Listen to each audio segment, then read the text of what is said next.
2 to 3 weeks, ladies and gentlemen, the speculation has been on. One of the senior most leaders in the Congress party has spent over 4 decades in the Congress party. 4 decades in the Congress. Will he join the BJP?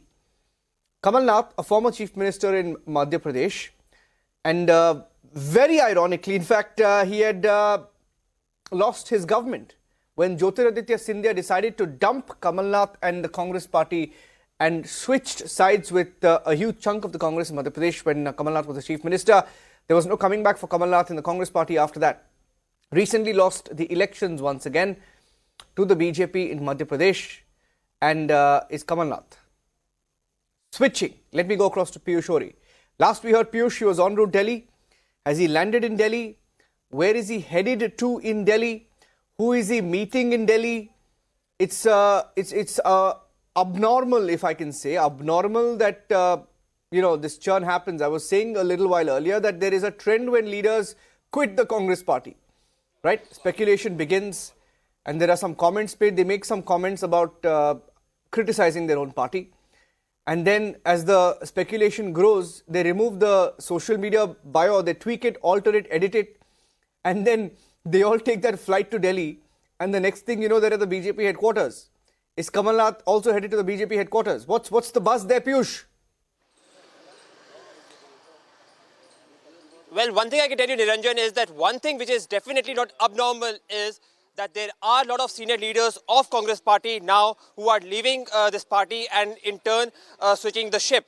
And after Ashok Chavan, now there are speculations that Kamal Nath, the person who was actually one of the key members of Sanjay Gandhi and was involved in several of the party activities ever since he joined the party way back in the mid-70s, now is speculated to leave the Congress party along with his son. And it is also estimated that along with him, there are 7 of the key ministers in Madhya Pradesh Congress which may also switch the ship. So right now, I'm reporting from the Delhi residence of Kamal Nath, the visuals of which are being shown to you by my video journalist Vijay Bhishmagiri.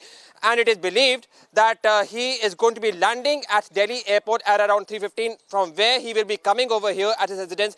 Perhaps he will take some rest, and then his main activity will start, wherein it is believed that he will be meeting senior BJP leaders, and from therein it may be the process of him switching over to the Bharatiya Janata Party will be set up. It is also believed that perhaps Kamal Nath, who is a doyen at the Congress party, was unhappy with the way there was the treatment which was meted out to him in the recently held assembly elections. And this is the reason where Kamal Nath may be switching over the ship to BJP. However, when he's going to be coming over here, we are going to be asking him questions. We are going to be asking him questions that will he be switching to BJP. However, being the veteran politician as he is, he may not be disclosing all his cards. He will be keeping some cards to his chest, but then as one would say that trouble only seems to be mounting for the Congress party, as most of the senior leaders are now switching the ship and joining the Bharatiya Janata Party. And after Ashok Chavan,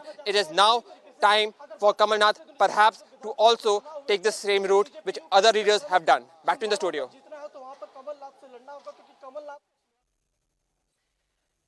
Just be with me for a second there, Piyush, because I'm getting those live pictures from the Delhi airport. I'm hearing that's the live shot from the airport, and that's Kamal Nath's car. He's expected any minute there. You see the security that's present there.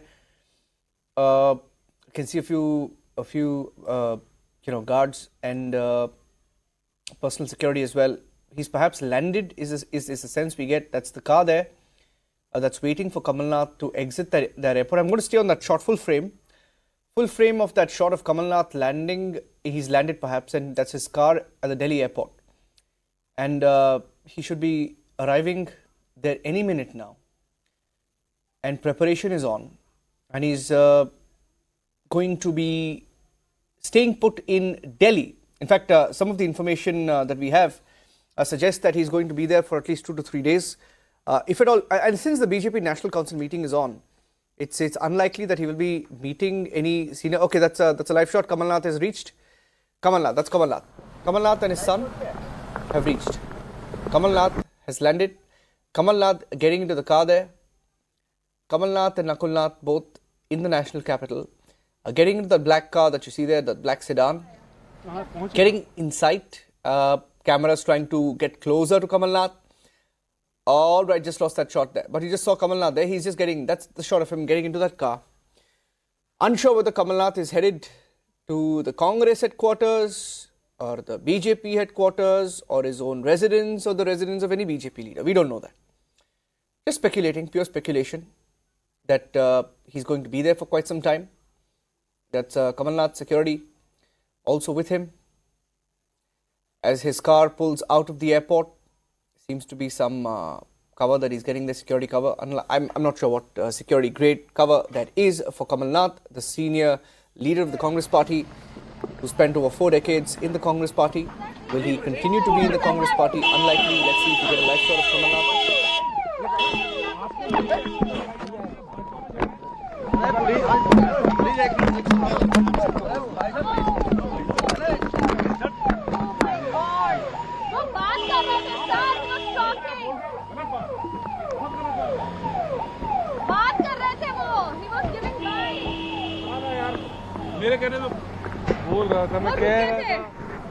That's a Tata bye-bye to the press. That's a Tata bye-bye to the press from Kamal Nath. Of course, he's not speaking. He could have said, no, it's just speculation. I'm rejecting all these reports. I'm not joining the BJP. I'm going to stay in the Congress party. It is only speculation. My MLAs are not going anywhere. He could have said anything. He could have said anything at all, but he did not say a word. He rolled down his window, acknowledged the press to say hello and goodbye. Nikita is joining me live right now from the BJP headquarters. Nikita, Kamal Nath is silent. Very, very unlikely of him to stay silent. Kamal Nath usually acknowledges the press, speaks to the press, likes to give a soundbite or two. Quite understandable that he doesn't want to speak right now.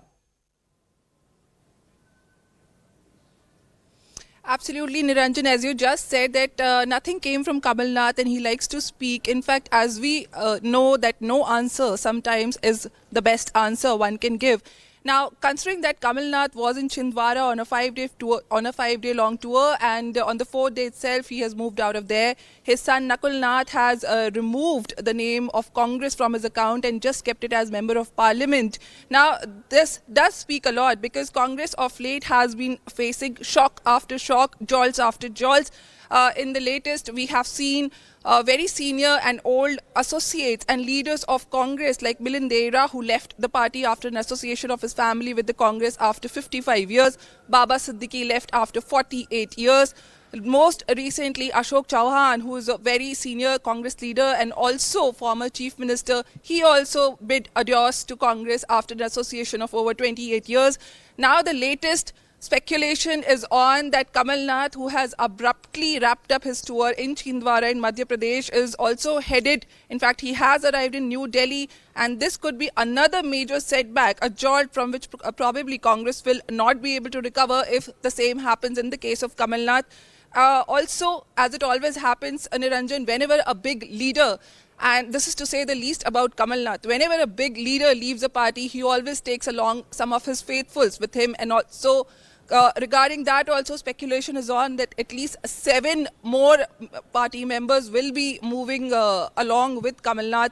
And yes, Nakul Nath has also made it very clear that he is a member of parliament, he is part of the constitution, the democracy, but no name of party is there on his social media accounts. So this does speak volume that what is the situation of Congress, what is going to happen, because Kamal Nath walking out of the tour, Kamal Nath, the speculation is on, he could be joining the Bharatiya Janata Party. This could be very well be the beginning of the end of Congress, what it was once, with over 40 years of association, as you also just mentioned. Now, if this is what is expected right now, Kamal Nath has arrived in Delhi. In fact, he did not speak to the media. He has not given any clarity.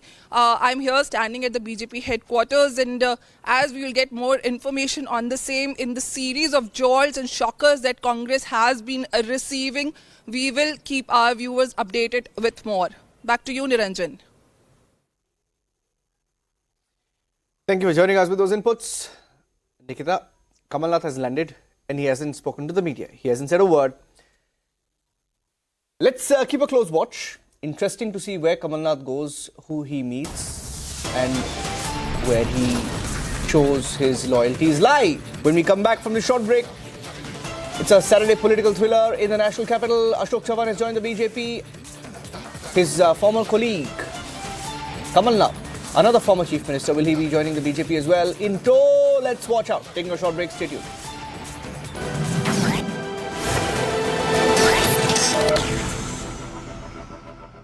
QS and THE, the world's foremost university rankings organizations, have ranked Amity amongst the top 3% universities globally, making it among the very few Indian universities to be included in both rankings. Yet another top ranking for Amity University. Congress के पुराने नेता एक एक करके इनको छोड़कर जा रहे हैं। आज स्थिति ये है कि कांग्रेस के पास अपने कार्यकर्ता तक नहीं बचे हैं। इनके नेता से अपना एक स्टार्टअप नहीं संभल रहा। ये लोग देश संभालने का सपना देख रहे हैं। साथियों, मैं ऐसी अनेक गारंटियां गिना सकता हूं जो देशवासियों के आशीर्वाद से पूरी हो चुकी है। लेकिन कांग्रेस का ट्रैक रिकॉर्ड क्या है? कांग्रेस का ट्रैक रिकॉर्ड देश की आधे से अधिक आबादी को दशकों तक छोटी छोटी जरूरतों से दूर रखना का है, तरसाने का है। कांग्रेस का ट्रैक रिकॉर्ड सिर्फ एक परिवार के हित को देश और देशवासियों के हित से ऊपर रखने का है। कांग्रेस का ट्रैक रिकॉर्ड इतिहास के सबसे बड़े घोटालों का है। कांग्रेस का ट्रैक रिकॉर्ड आतंकवाद और अलगाववाद को बढ़ावा देने का है। कांग्रेस का ट्रैक रिकॉर्ड सेना और सैनिक दोनों को कमजोर करने का है। ये बातें याद रखनी जरूरी है, क्योंकि आज भी कांग्रेस की टीम वही है, नेता वही है, नीयत वही है और उन सब की निष्ठा एक ही परिवार के लिए है। तो नीति भी तो वही होगी जिसमें लूट है, भ्रष्टाचार है, बर्बादी है। साथियों, कांग्रेस सोचती है कि सत्ता में रहना उसका जन्मसिद्ध अधिकार है, इसलिए गरीब का ये बेटा जब से पीएम बना है, ये एक के बाद एक मेरे खिलाफ साजिशें करते जा रहे हैं। लेकिन ईश्वर रूपी जनता जनार्दन का आशीर्वाद मेरे साथ है। कांग्रेस की हर साजिश के सामने जनता जनार्दन ढाल बनकर खड़ी हो जाती है। जितना ज्यादा कांग्रेस साजिशें करती है, उतना ही ज्यादा जनता मुझे मजबूत करती है, अपना आशीर्वाद देती है। इस बार भी कांग्रेस ने मेरे खिलाफ सारे मोर्चे खोल दिए हैं, लेकिन मेरे देश की जनता का सुरक्षा कवच, और जब जनता का सुरक्षा कवच होता है, जनता जनार्दन का आशीर्वाद होते हैं, माताएं बहनें ढाल बनकर के खड़ी होती हैं, तो संकटों से पार भी निकलते हैं और देश को आगे भी बढ़ाते हैं। और इसलिए आप सबके आशीर्वाद से हिंदुस्तान के कोने कोने में जो मैं अनुभव कर रहा हूं, इसलिए लोग कह रहे हैं एनडीए सरकार 400 पार। एनडीए सरकार, एनडीए सरकार, एनडीए सरकार। साथियों, एक परिवार के मोह में फंसी कांग्रेस, हरियाणा में वही हाल है, आज अपने इतिहास के सबसे दयनीय दौर से गुजर रही है। इनके नेता से अपना एक स्टार्टअप नहीं संभल रहा। ये लोग देश संभालने का सपना देख रहे हैं। आज कांग्रेस की हालत देखिए। कांग्रेस के पुराने नेता एक एक करके इनको छोड़कर जा रहे हैं। जिन्होंने कभी इनके साथ आने का इरादा किया था, वो भी इनसे भाग।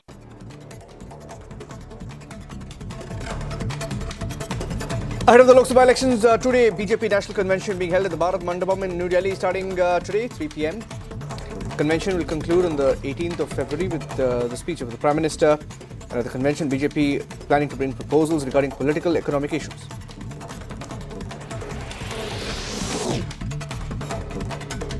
Prime Minister Modi will be addressing a mega rally on the 20th of February in Jammu ahead of the Prime Minister's visit. Security has been beefed up in the state, especially at the Maulana Azad Stadium, where the Prime Minister will deliver his address.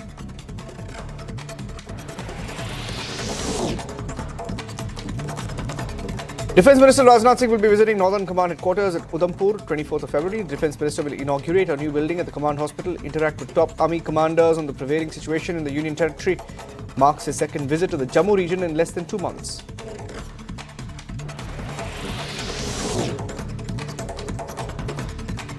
All parties along with locals call for a dawn to dusk hartal in Wayanad, urging for a long-term resolution to safeguard lives and properties of public from recurrent wildlife attacks. An all-party meeting scheduled to take place today in Wayanad district to address this issue. Comes as within the last 3 weeks, 2 individuals have lost their lives due to elephant attacks.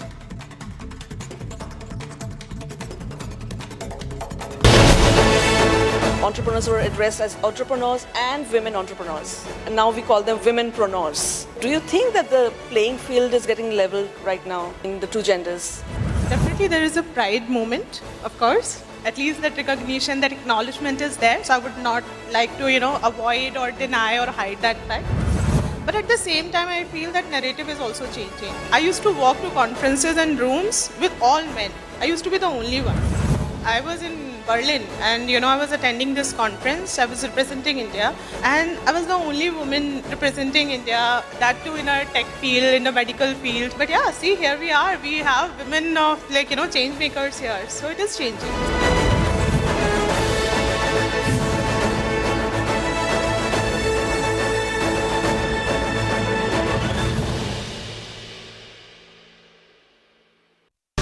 Good evening and welcome. It's getting completely impossible for Mamata Banerjee to wiggle her way out of delivering answers to the women of Sandesh Khali. Sandesh Khali, where woman after woman after woman after woman over the last 12 days are coming out despite the environment of fear, despite the intimidation, and despite the fear being put into them of retaliation, ladies and gentlemen, of retribution, of horror stories of politically institutionalized and enabled and sponsored mass rape at a political party office. On the one side is their bravery, their resilience, which are a testament to the strength of their convictions, which have shaken an entire nation on their feet in this demand for justice. And on the other side, ladies and gentlemen, is the armchair coterie of Mamata Banerjee, complete psychopaths, shamelessly cheerleading Mamata Banerjee on as she turns completely anti-women by backing Mafia Don Shah Jahan Sheikh. Mamata Banerjee, this is not a matter which is going away.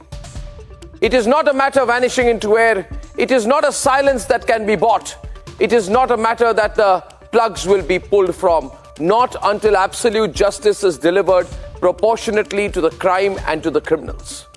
And the criminals, ladies and gentlemen, are not just the alleged rapists who use the Trinamool Congress office allegedly as a mansion of crime and rape. It's not just the mafia don Shah Jahan Sheikh's den of crime that is being endorsed by the highest levels in office. It is equally all those hypocrites and psychopaths who are endorsing and justifying and doing everything in their might to taint the victims. Mamata Banerjee should realize that women are not just members of half the billion. They are not just half that will toe her line, be bought through intimidation and nod their heads elatedly at getting 1,000 rupees sop. You cannot throw a carrot at women and pray and hope that this tides over. The women of the country want justice. The women of Bengal want justice. The women of Bengal shall get absolute justice and nothing short. And we at Republic shall not stop. Mamata Banerjee, hear us loud and clear. For what can you do? You can attack the media, turn your police on the media. That's what you do. That's what you've done. Republic will not stop till justice is delivered. Hear that loud and clear.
We have with us now Professor Rajita Kulkarni.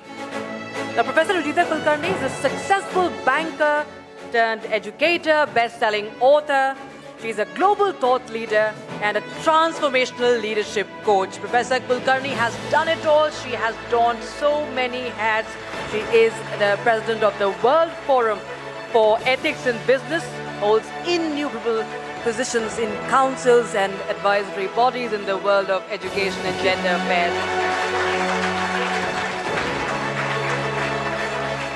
Thank you very much. Let's also welcome Professor Kulkarni. We've seen her several times, always gracious, always warm. But today on a very serious, on a very career-oriented note, Professor Kulkarni, as I welcome you to Republic TV's India Women Summit, you have also got these lovely incidents that happened during the 26/11 attack in Mumbai.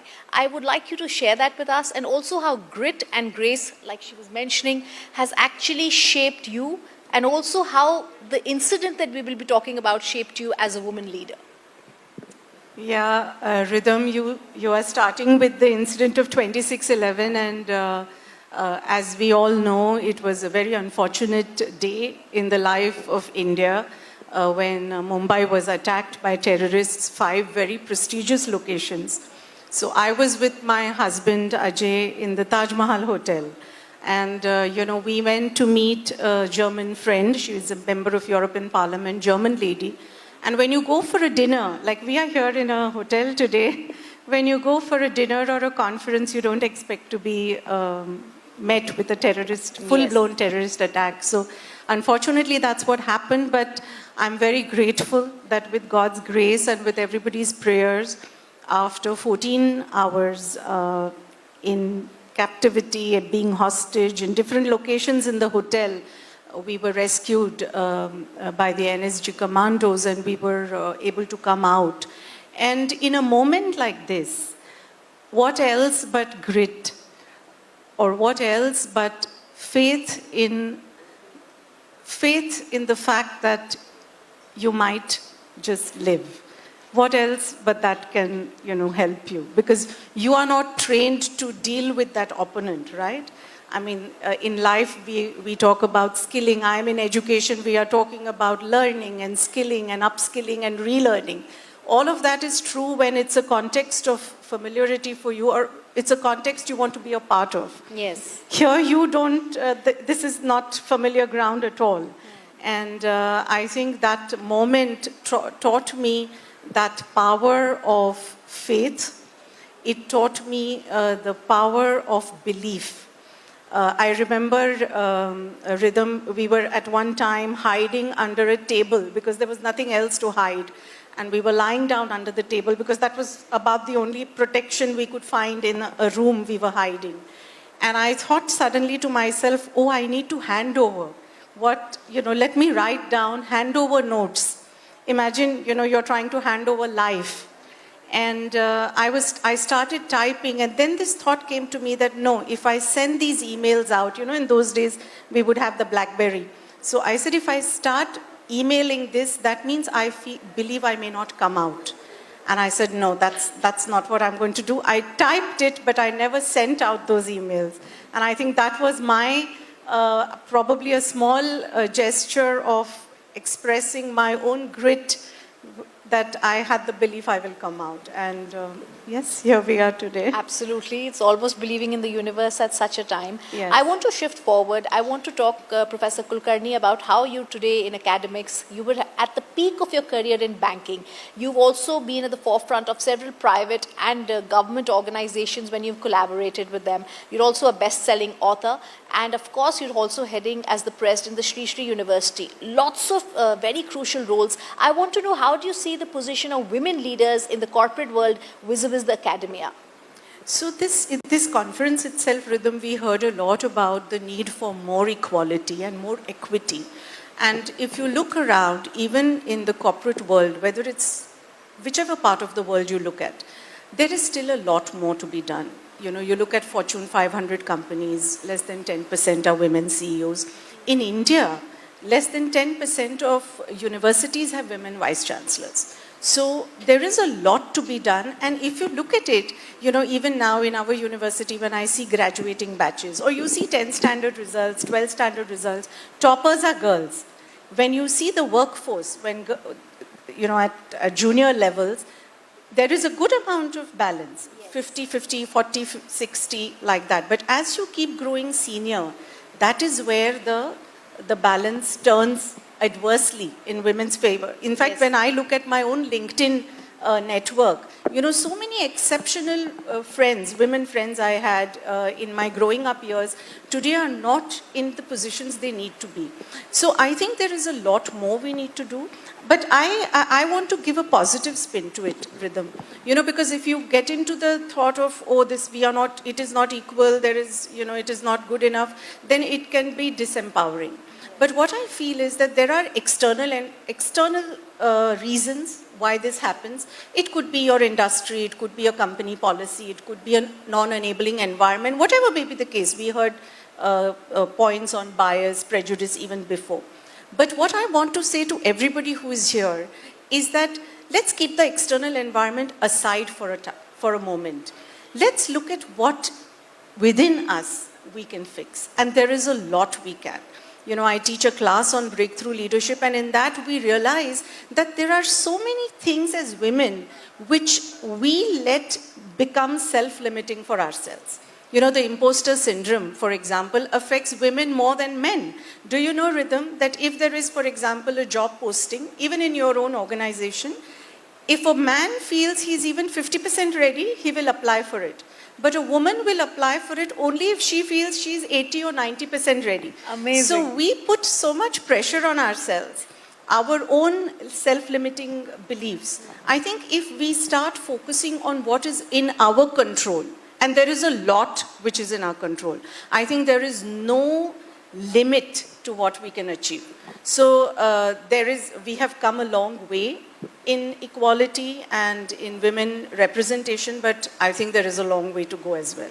But I think it's a lovely thought. Yes. I also want to ask you, you're heading the very prestigious Shri Shri University. It has over 11 schools. There are also over 10,000 students in them.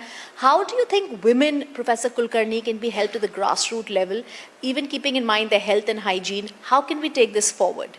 You know, women have an extremely vital role to play. We are all sitting here, mothers, aunts, sisters, friends, and the nurturing of women starts at home. Our mother is our first teacher. So the role women can play today is exceptional. You look at our entire G20 presidency. We had the vertical on W20, the Women 20. We had a vertical on G20 Empower. And our Honorable Prime Minister is now complete focus is on women-led development. There are so many new schemes, there are so many policies, and at the grassroots level you can see that women are involved. Like our university, Rhythm is in the state of Odisha, and they have at Sarpanch level 40% reservation for women. So I want to tell you, we were doing a leadership program for women Sarpanch leaders, and these gutsy women, smart women coming from small little villages around our university. And I remember I was traveling out of India that time, and I joined online for the program. And you know what these women asked me? कि दीदी आप जिस country में हो, उस country में आपने हमारे बारे में लोगों को क्या सिखाया? कि हम इधर कितनी अच्छी leadership करते हैं, कि हम इधर कितना अच्छा काम करते हैं अपने villages में.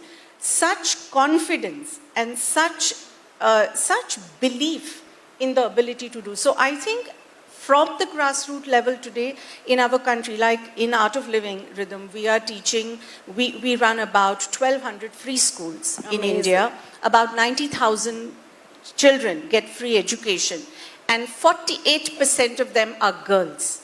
And most of these are first generation learners.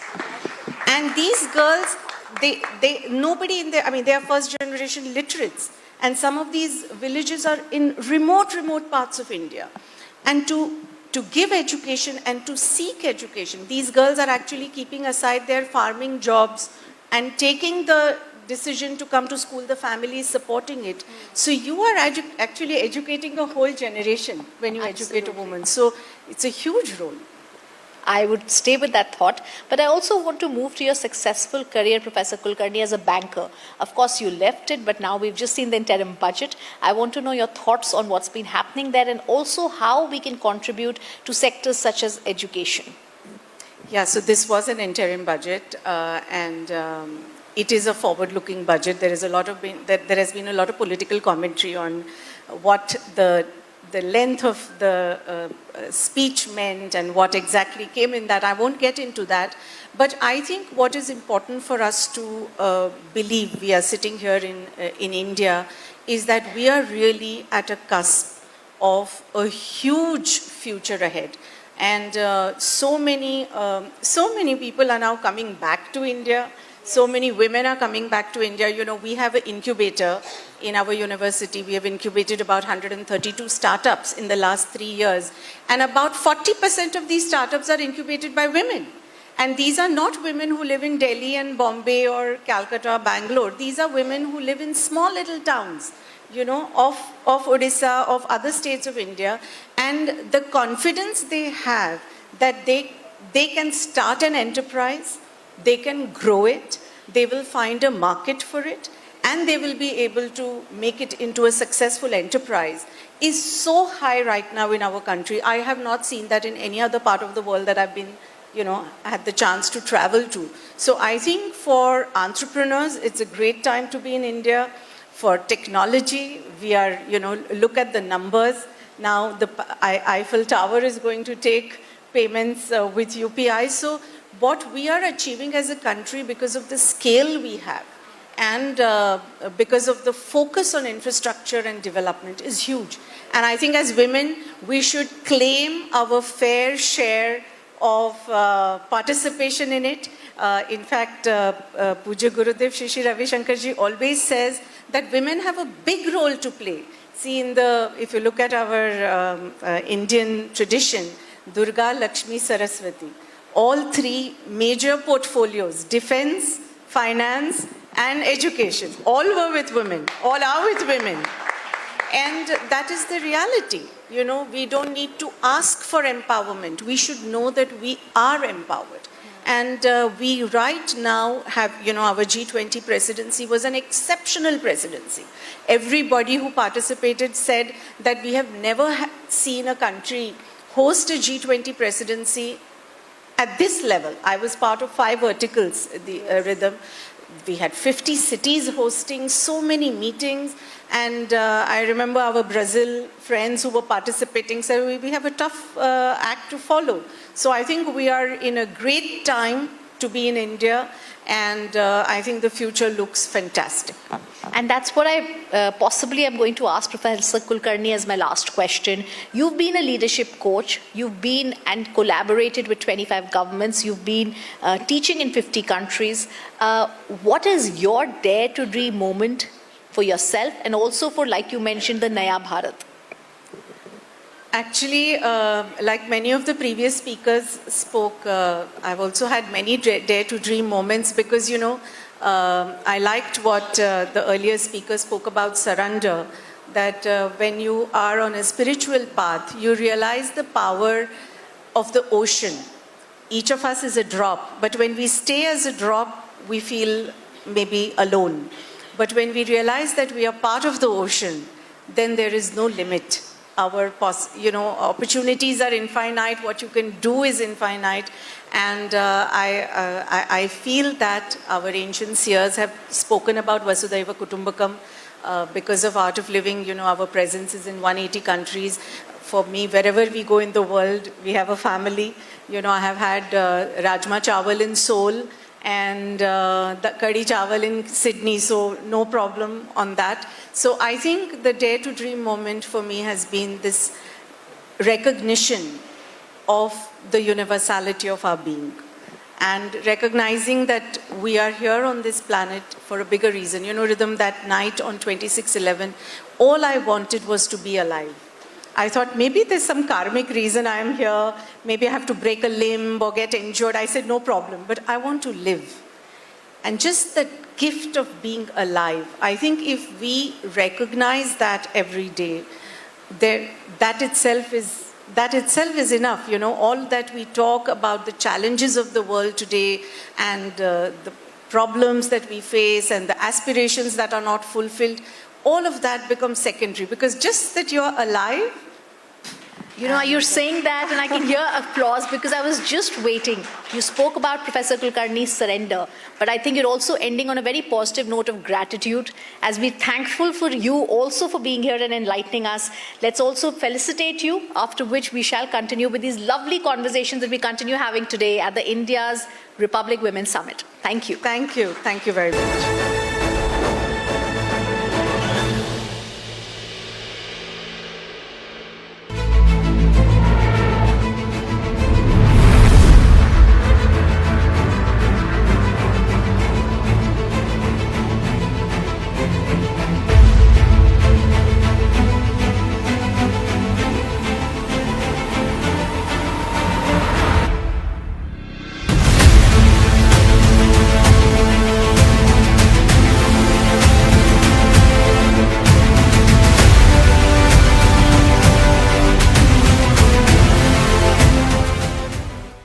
Байден.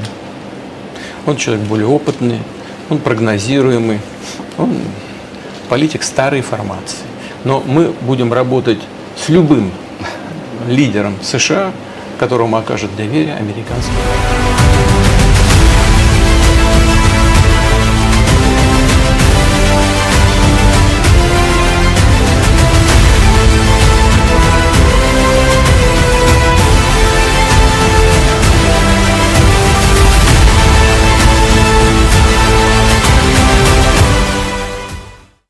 хотел заставить европейцев поднять свои расходы на оборону. Или, как он говорил, пусть тогда платят нам за то, что мы их защищаем, что мы раскрыли над их головами атомный зонтик и так далее.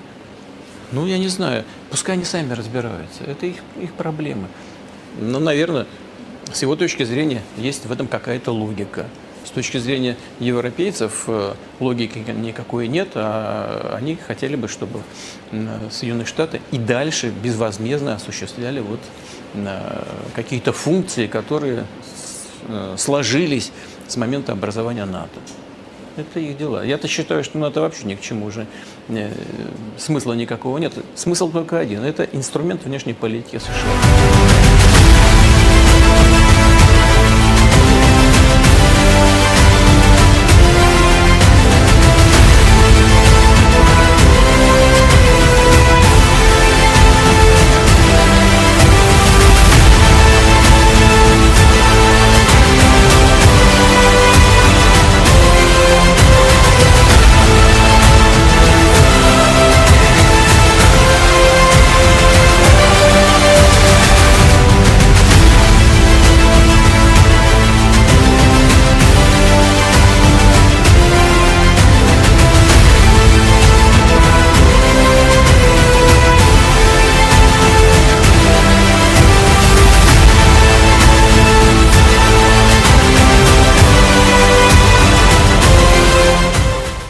Послушайте, я когда встречался с Байденом в Швейцарии, это было, правда, несколько лет назад, 3 года, да, ну, и тогда уже говорили о том, что он недееспособный. Ничего подобного я не увидел. Ну да, он подглядывал свою бумажку, я, честно говоря, подглядывал свою, ничего такого нет. Но то, что он где-то, выходя из вертолета, ударился там, головой этот вертолет, но кто у нас не ударялся где-нибудь головой? Пусть первый бросит в него камень.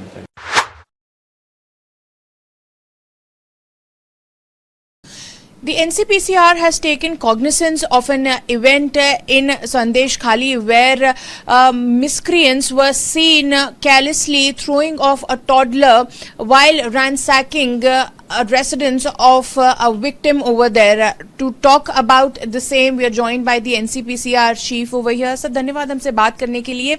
ये कौन सा इंसिडेंट है और NCPCR ने किस तरीके का कॉग्निसेंस लिया है इसका? देखिए, हमको न्यूज़ चैनल पे, आपके ही न्यूज़ चैनल पर एक क्लिपिंग मिली जिसमें एक महिला जो विक्टिम है वो ये बता रही है कि उसके 6-7 महीने के बच्चे को जब उसके घर पे अटैक किया गया तब उसको हाथ से छीनकर फेंक दिया गया. ये अपने आप में गंभीर किस्म का अपराध है, बच्चे की जान के लिए खतरनाक है. इसलिए हमने डिस्ट्रिक्ट एडमिनिस्ट्रेशन को नोटिस किया है, 48 आवर्स में इस पर एक रिपोर्ट मांगी है. जी, तो सर हमने देखा है कि किस तरीके से कई कमीशन वहाँ पे पहुंची, NCW भी पहुंची, SC/ST भी पहुंची, तो सबका एक ही कहना है कि वहाँ कोई भी कोऑपरेट नहीं कर रहा है. तो अगर आपके साथ भी सिमिलर तरीके का व्यवहार होता है तो किस तरीके से कार्रवाई आगे बढ़ाएंगे? देखिए, पश्चिम बंगाल की जो मुख्यमंत्री हैं ममता बनर्जी जी, वो बच्चों की सुरक्षा करने के मामले में इनकॉम्पिटेंट हैं और इस बात से हमने भारत की संसद को अवगत कराया है. हमने इस बजट सत्र में ही सरकार के माध्यम से एक स्पेशल रिपोर्ट संसद को दी है जिसमें हमने बताया है कि पश्चिम बंगाल सरकार बच्चों के संरक्षण के मामले में किस प्रकार कानूनों का उल्लंघन.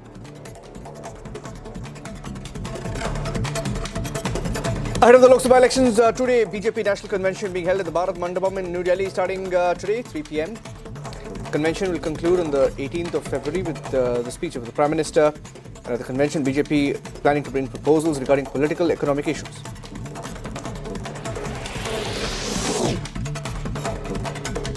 Prime Minister Modi will be addressing a mega rally on the 20th of February in Jammu ahead of the Prime Minister's visit. Security has been beefed up in the state, especially at the Maulana Azad Stadium, where the Prime Minister will deliver his address.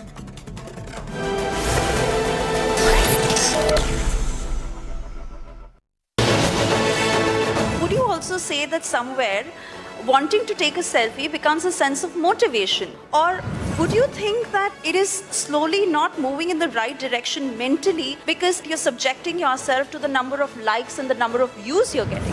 From looking into our mirrors to say how are we looking today, into your image deciding how you feel today. And if the state of your mind is correct, then no matter what happens to you in life, your life will always remain balanced.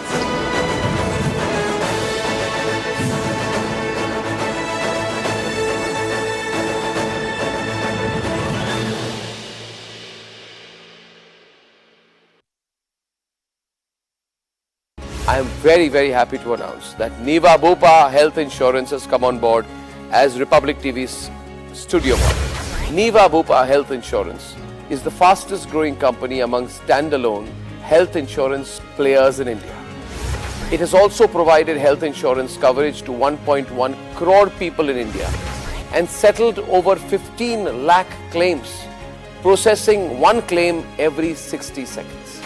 So we are delighted to be partnering with them.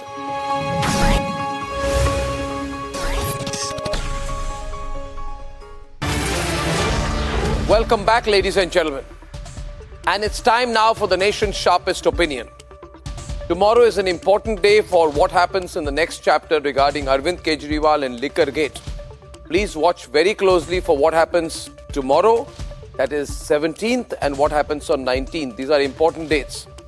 Tomorrow, Arvind Kejriwal has been asked to be physically present in court in the Liquor Gate scam. 5 times in a row, the apparent Aam Aadmi Arvind Kejriwal has skipped the ED summons. Sometimes because he's campaigning, sometimes because he's doing Vipassana, and sometimes the apparent Aam Aadmi doesn't like the ED's phrasing of the notice. All kinds of reasons have been given, but all these things don't last forever. Despite all the huffing and puffing and drama, it is a legal directive for Arvind Kejriwal to be present in court tomorrow. Now, if he does so oblige the courts as an Aam Aadmi for once, not as a VVIP, not as a chief minister, as an Aam Aadmi, if he complies with the due process of law, Arvind Kejriwal may well be told that he better show up for the ED summon on Monday and deliver the straight answers. And if that happens, then Arvind Kejriwal really has no option but to finally get out of this overdone script of vendetta and ardently, legally tutored statements on the specifics of the liquor scam for which a solid ring of his comrades are in jail. But today, another interesting development of the unsurprising drama dropped a huge hint of the Kejriwal strategy. On the eve of having to appear before the courts, Arvind Kejriwal just today has moved a confidence motion despite a majority which is set to be tabled tomorrow. The excuse is in anticipation of what he thinks may come. And so he claims the BJP is trying to poach his MLAs. And in that excuse, in my opinion, is a classic giveaway of Arvind Kejriwal's strategy. If he uses that motion to avoid going before the court, then it seems to me that Arvind Kejriwal knows that through a court-enabled grilling of his by the ED in the liquor scam, the eventuality is dawning on him that in Liquorgate, there is no escape. So to distract from that eventuality, there is the classic Kejriwal move of starting to lament about poaching and then hope beyond hope that it pays off for him politically, and this martyr act will have some emotional pity by the electorate. The only thing is, viewers, I don't think it will play out that way. It's going to move very, very, very, very quick. And my gut feel, if you're asking me, is that there will be some very dramatic developments. So watch out closely what happens tomorrow. And then, ladies and gentlemen, watch what could happen, legally speaking, logically speaking, on Monday. That's my view. Congress के पुराने नेता एक एक करके इनको छोड़कर जा रहे हैं। आज स्थिति ये है कि कांग्रेस के पास अपने कार्यकर्ता तक नहीं बचे हैं। इनके नेता से अपना एक स्टार्टअप नहीं संभल रहा। ये लोग देश संभालने का सपना देख रहे हैं। साथियों, मैं ऐसी अनेक गारंटियां गिना सकता हूं जो देशवासियों के आशीर्वाद से पूरी हो चुकी है। लेकिन कांग्रेस का ट्रैक रिकॉर्ड क्या है? कांग्रेस का ट्रैक रिकॉर्ड देश की आधे से अधिक आबादी को दशकों तक छोटी छोटी जरूरतों से दूर रखना का है, तरसाने का है। कांग्रेस का ट्रैक रिकॉर्ड सिर्फ एक परिवार के हित को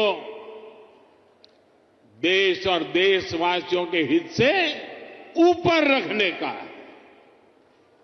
कांग्रेस का track record. Swati, what is a tip or two for young women and wanting to become entrepreneurs? I think they should just go for it. Nobody is prepared. No matter what you do, you're not prepared for what is coming. You don't know, So you should just go for it and learn on the way. Being consistent is very important, and it's passion to profit. I think passion is the most important ingredient here. So if you are not passionate about it, you are going to quit. So if you're passionate about it, passion is going to be your fuel.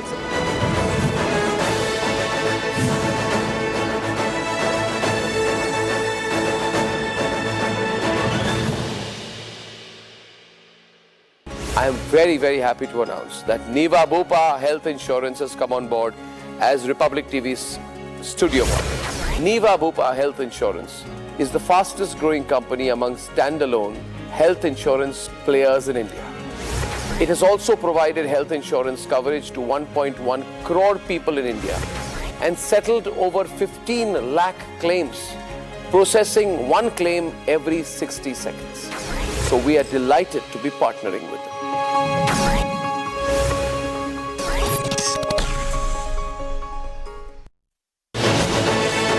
You have no discrimination whatsoever, but you have a few pointers when you select your staff. What are those? They have the attitude to learn.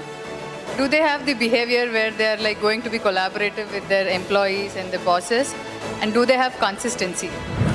Can they do anything consistently? Can they do everything consistently? What is the thing that they can do consistently? And your attitude towards learning, that nobody can know everything, and you should be always a student, and how you are behaving with your colleagues and everybody, and do that consistently and have that discipline.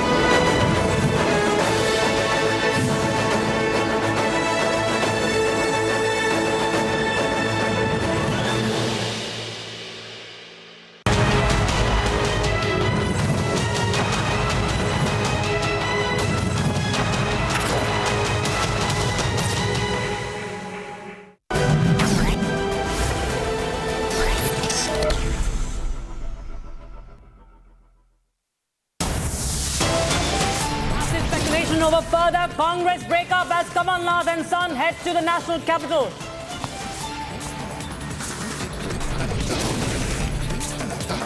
Kamal Nath's son Nakul Nath and key aide Sajjan Verma drop Congress from social media bio.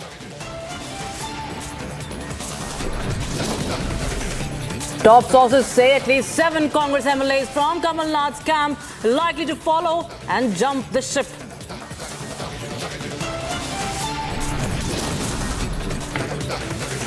"12 days on, women for Sandesh Khali continue to fight against politically institutionalized mass rape." BJP kickstarts 2-day National Council meeting ahead of the mega elections. All bigwigs present at Bharat Mandapam.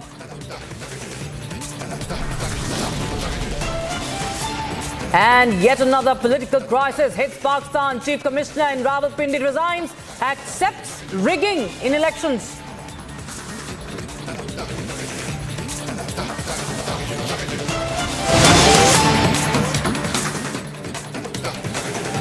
All right, we start with some big developments coming in at the top of this hour. There's a massive speculation on further Congress breakup.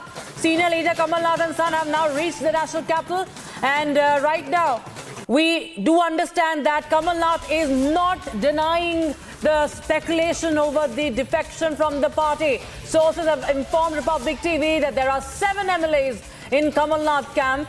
More defections are also likely to take place. And in the latest development, Kamal Nath, as we are telling you, he has not denied the speculation. And let's take a look at this, the breaking developments and the inputs coming in right now. ये आप लोग कह रहे हैं जी, आप लोग excite हो रहे हैं। मैंने कहा मैं तो एक्साइट नहीं हूँ इस तरफ या उस तरफ, पर बात ये है कि अगर ऐसी कोई बात होगी, मैं आप सबको सबसे पहले खबर करूंगा। ये आप लोग कह रहे हैं जी, आप लोग एक्साइट हो रहे हैं। मैंने कहा मैं तो एक्साइट नहीं हूँ इस तरफ या उस तरफ, पर बात ये है कि अगर ऐसी कोई बात होगी, मैं आप सबको सबसे पहले खबर करूंगा। My colleague Piyush Ori is joining us live from outside Kamal Nath's residence. Now, this is a big development coming in now, and on camera also, Piyush, we can clearly see that he is not denying it. Had there been no truth to this, he would have outrightly denied it. But we clearly see that there are talks, and we are getting to know that there are at least 7 MLAs, and more are likely to jump the ship to the BJP. Tell us more details. What are you picking up? So, Rakshita, definitely 2 very important developments. And while I speak, I would just request my video journalist, Vijay Neeraj Sharma ji, to just show the visuals of the house of Kamal Nath, where he just landed half an hour back. And when we specifically asked him that will he join BJP, he definitely did not deny it. And being a very prominent politician, being a very well-to-do politician, he knew that he would not disclose his cards and he would keep his cards close to his chest, and that's what he did. He just told us that if there would be any reason for him to join BJP, he will definitely brief us, but he definitely did not deny it. And this came after we asked him specifically that will he join the Bharatiya Janata Party. And while I speak, I would again request my video journalist to just show the visuals of the residence of Kamal Nath, where he just landed half an hour back in his Toyota Camry. And we continue to ask him. There were a lot of media persons who were very enthusiastic of asking him that will he join BJP. But yes, he did play his cards well. He did not disclose. But at the same time, it is important to note over here, Rakshita, that he definitely did mention that if he will join BJP, he will definitely disclose. But now it is important to note that what is the significance of Kamal Nath. Now, Kamal Nath is a politician who has been associated with Congress since 1970s, since early 1970s. He is the close personal of Sanjay Gandhi. And while I speak, I would again just ask one of his associates to just speak to us. आप कमल नाथ को जानते हैं? हमारे नेता हैं कमल नाथ जी, जानते हैं। हमको टिकट दिलाई थी उन्होंने, कमल नाथ जी ने दी थी अभी 2023 में विधानसभा की। अच्छा, तो 2023 में आपको कमलनाथ जी ने टिकट दिखाई थी छिंदवारा की? दिया तो नहीं, पन्ना से दिया था। अच्छा। तो अभी ऐसी कयास लगाए जा रहे हैं कि कमलनाथ जी तो भारतीय जनता पार्टी में जाएंगे और उनके साथ उनके बेटे और कई ऐसे विधायक भी जाएंगे। इसके बारे में आपको क्या कहना है? अभी कोई फैसला नहीं है, लेकिन जैसा माननीय कमलनाथ जी करेंगे हम सब उनके साथ हैं। अल्लाह, कई हजारों लाखों समर्थक उनके साथ हैं। जैसा वो करेंगे, और बड़े वरिष्ठ नेता हैं। अगर उन्होंने आपको बोला भारतीय जनता पार्टी जाने के लिए और कमल का हाथ थामने के लिए, तो वो आप करेंगे? वो जैसा कहेंगे, यदि कहेंगे पेड़ में चढ़, भारतीय जनता पार्टी ज्वाइन करेंगे आप? यदि वो कहेंगे पेड़ में चढ़ जाना तो पेड़ में चढ़ जाएंगे। भारतीय जनता पार्टी को बड़ी बात नहीं है। So that's what he just said, that if Kamal Nath is going to ask him to join BJP, he will join. So this is the following of Kamal Nath. This is the following of such a prominent leader. And now it is going to be important to see that will this politician who has been there in Congress since 70s, who has been the key person of Sanjay Gandhi, who has been the key person of Indira Gandhi, Rajiv Gandhi, will he now ditch the grand old party, Indian National Congress, and join different party, Bharatiya Janata Party? Only time will tell. Back to the studio. And Nikita is also joining us from the BJP office. Nikita, even while we see Kamal Nath himself is also not denying it, even the BJP leaders are not denying any such reports. They have been very, they've been very vocal about that. The doors are indeed open for Kamal Nath, be it VD Sharma, be it even, there are Sumitra Mahajan also saying that Jai Shri Ram bol ke wo bhi aa sakte hain. VD Sharma says that people are not happy in the Congress party and they are welcome. There are problems being faced and so on and so forth. So clearly the indications from both sides are very, very visible and clear, and they do point to a certain development.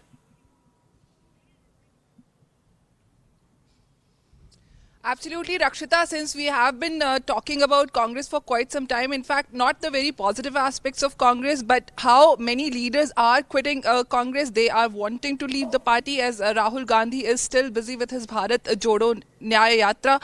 But Rakshita, this is massive. Kamal Nath, the speculation that Kamal Nath could also be quitting Congress, and also we have some kind of proof around it with his son Nakul Nath removing Congress's name from his social media account. Now also, Rakshita, speculation is on, and we also just heard when Piyush was talking to one of the supporters of Kamal Nath that if Kamal Nath does this, if he does jump the ship, disconnect. Absolutely. And Madhurima is also joining us from Bharat Mandapam. Madhurima, of course, it's a big event that we are seeing right now. And there is a lot of rumblings that are going on. But what are you picking up from where you are right now? We've spoken to, and what is the buzz around? Because, clearly the indications are very clear. We see how Kamal Nath and his son, rush back to Delhi, and this happens just before Bharat Jodo Yatra reaches Madhya Pradesh leg also. So the indications are quite clear. What are you picking up right now?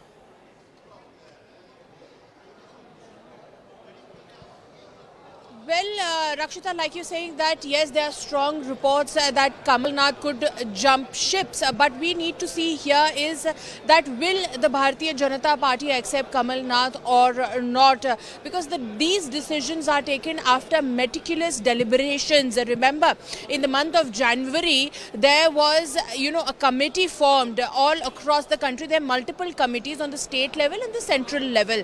And those disgruntled leaders who would want to leave their political parties and join the BJP will have to go through a very tough scrutiny.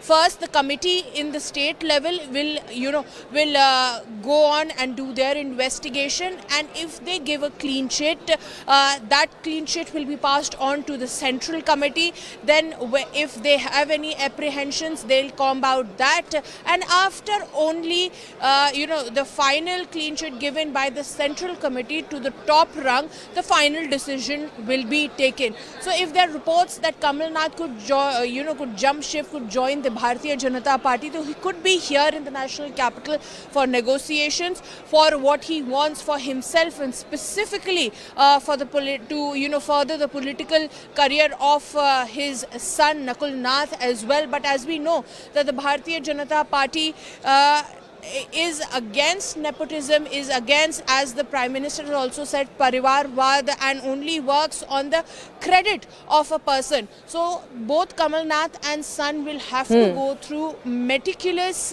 scrutiny, very stringent scrutiny, Rakshita, before they would be given some space in Bharatiya Janata Party, and that too ahead of Lok Sabha elections. Back to you.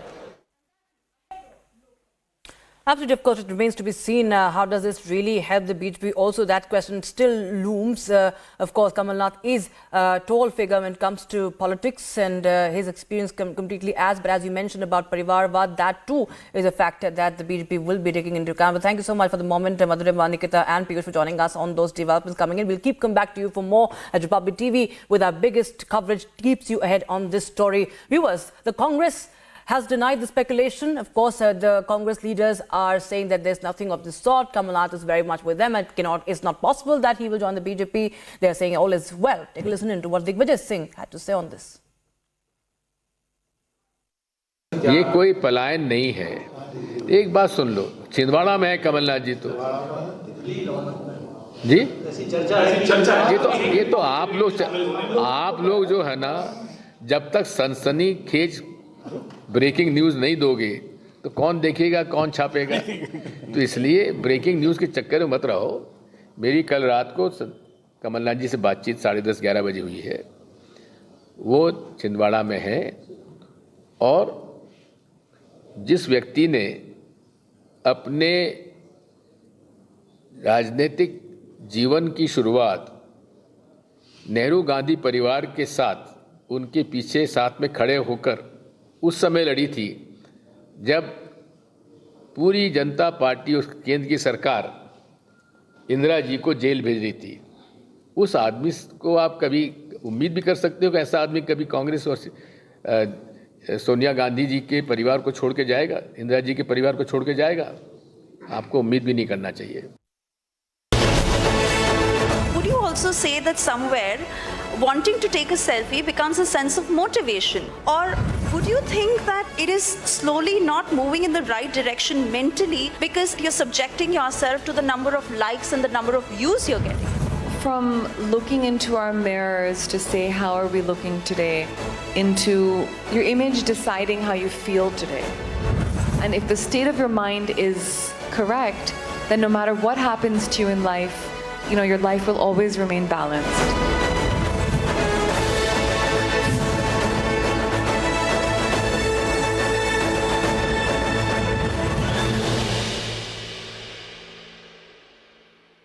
QS&THE, the world's foremost university rankings organizations, have ranked Amity amongst the top 3% universities globally, making it among the very few Indian universities to be included in both rankings. Yet another top ranking for Amity University.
in this election in the United States of America, who do you prefer?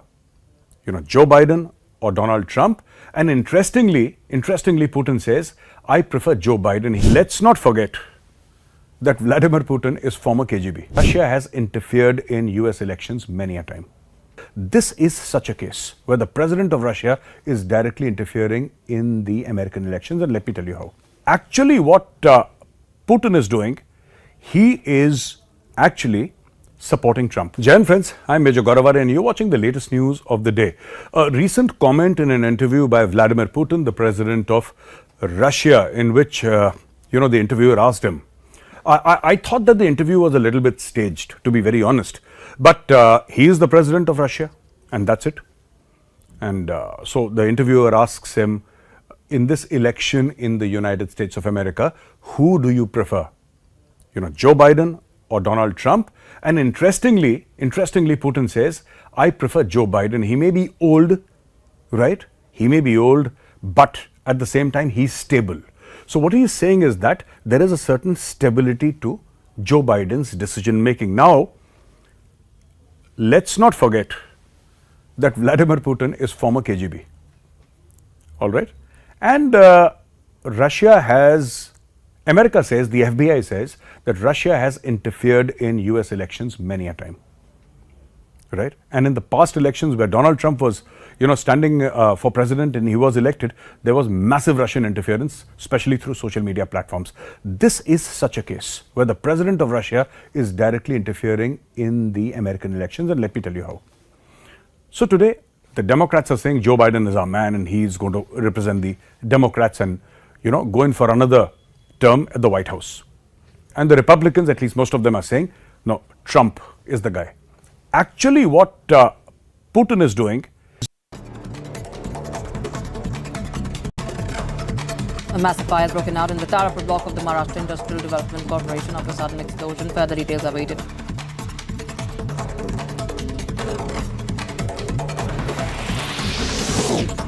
Another setback for Aam Aadmi Party. Arrested MP Sanjay Singh and former Deputy Chief Minister Manish Sisodia's judicial custody in Delhi excise policy case has been extended till the 2nd of March.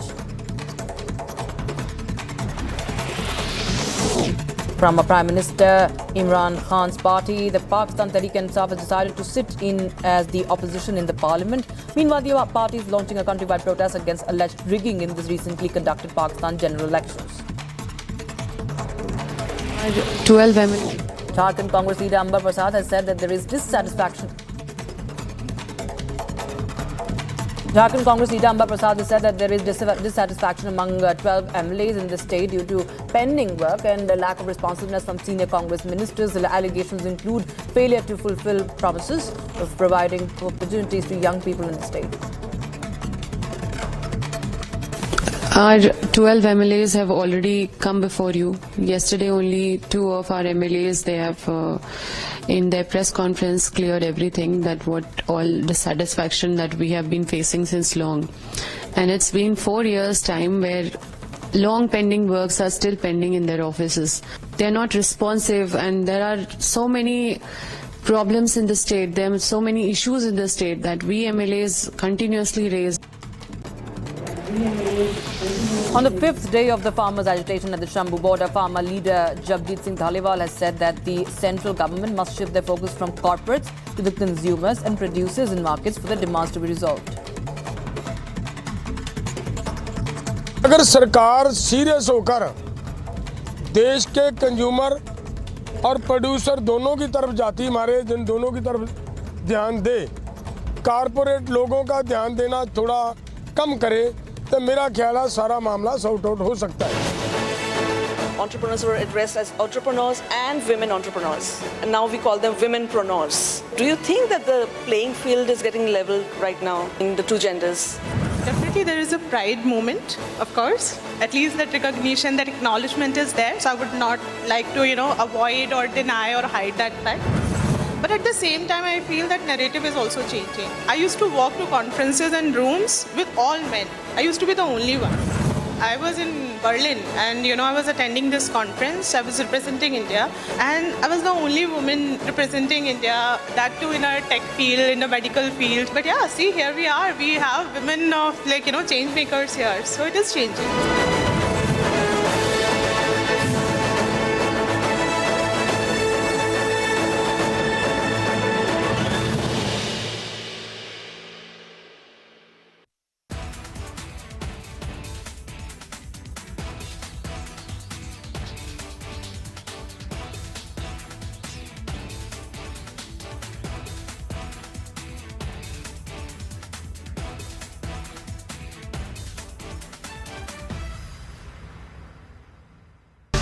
Good evening and welcome.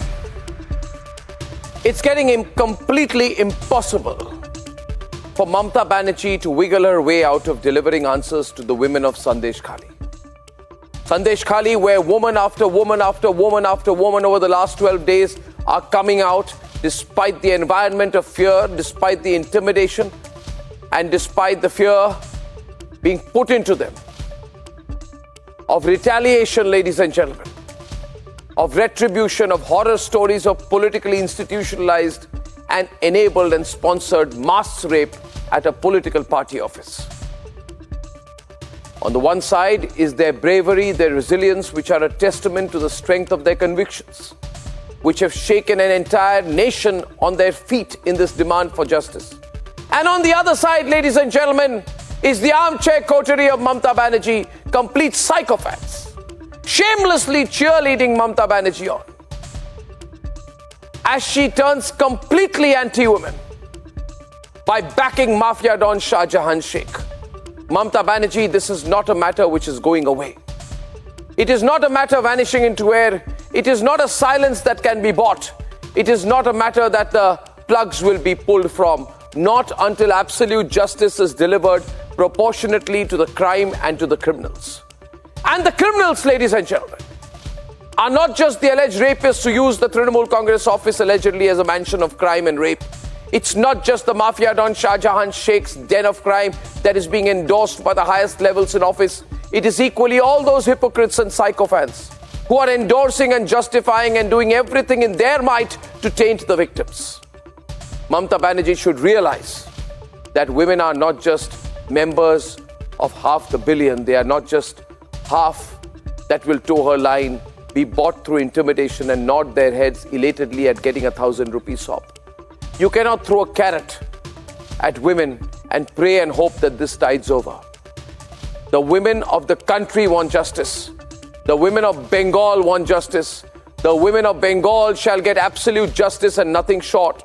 And we at Republic shall not stop. Mamata Banerjee, hear us loud and clear. For what can you do?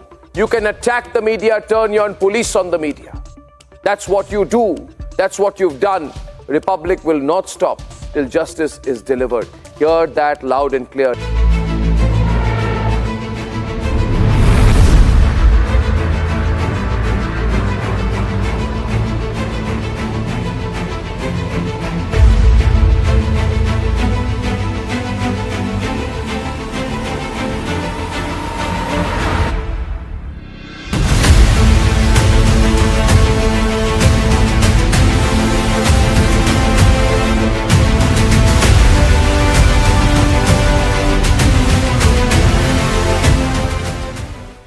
Байден.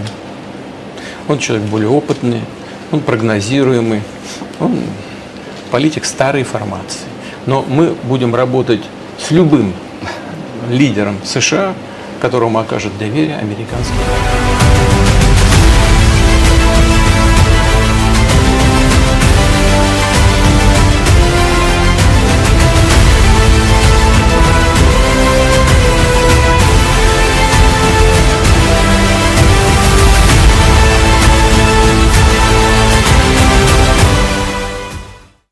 Хотел заставить европейцев поднять свои расходы на оборону. Или, как он говорил, пусть тогда платят нам за то, что мы их защищаем, что мы раскрыли над их головами атомный зонтик и так далее.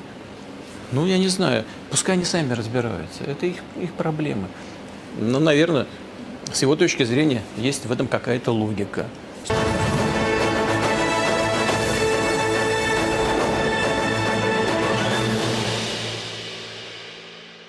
The age of digitization that has not just been embraced by women entrepreneurs, Indian women who have led the charge amidst the era of limitless possibilities. The next panel will also deep dive into the complexities of women thriving in the business world.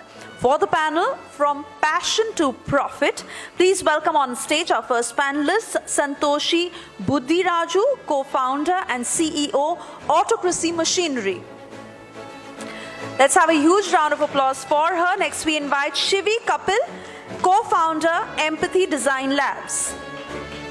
And our third panelist is Kirti Goyal, co-founder and CEO, PTAL. Also, our final panelist for this session, Swati Singh, founder Aseem Shakti Enablers.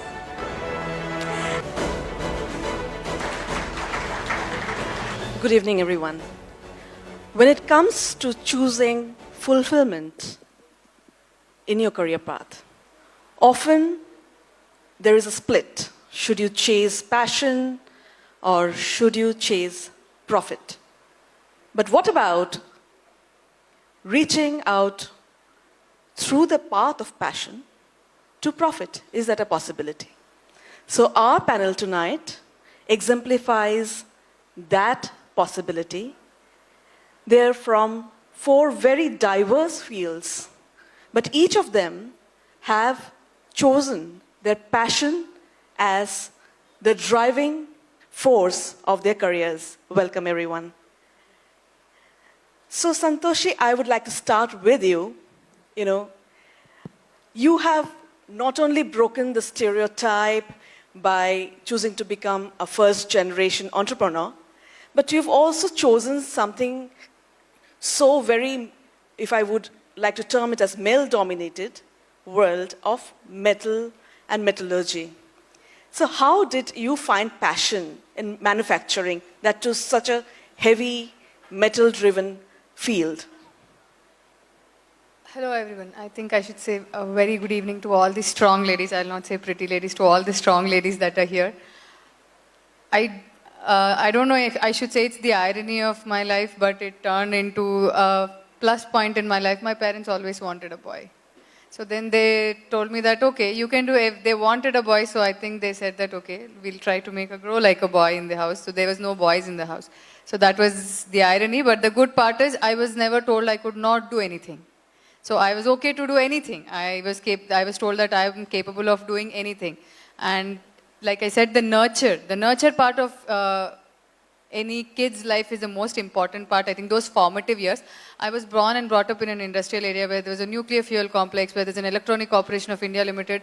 And again, like I was told that, okay, I can do everything. So when all such things come together, that was when I thought that, okay, it's not about a metal, it could even be anything. So the idea of it was nothing about a metal. The idea that you can do anything made me drive, and because my nurture or the environment where I grew up was all about a metal industry, there were big forging, there were manufacturing units, that made me turn passionate about it. And it was like a 3-year-old, 4-year-old going along with your dad to see a very big industry, seeing that hot metal pouring in and seeing such big industries, forging, casting. I think that was how the entire passion started. Again, the nurture makes a lot of difference, and the confidence that you get that you can do anything.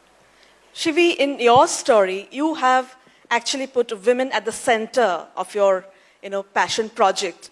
So empathy is all about, women and wearables.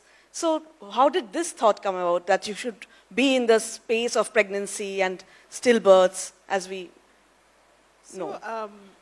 I've been a design student. I studied human-centered design at National Institute of Design, and I don't know how I reached there, but my mom used to tell me, I've been this kid, who used to make stuff.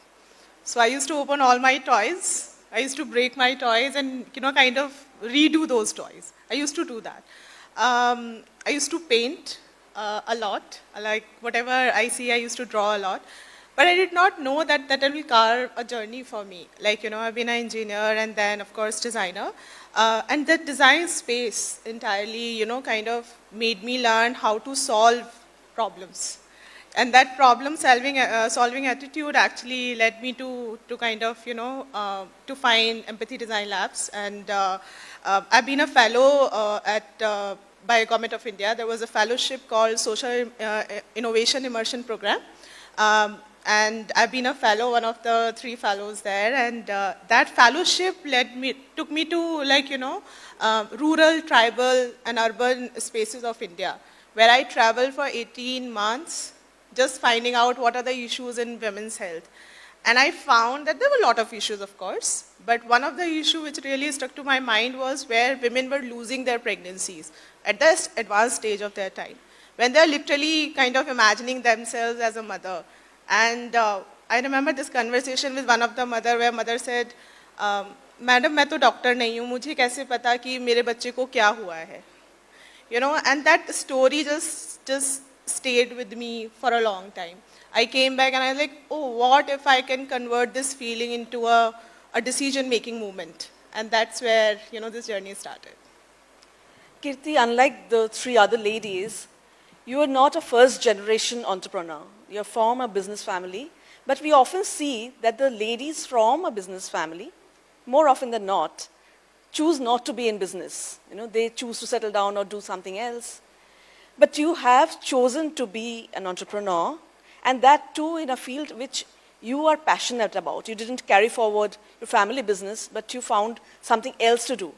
So how did that thought come about? So I would like to put it that way.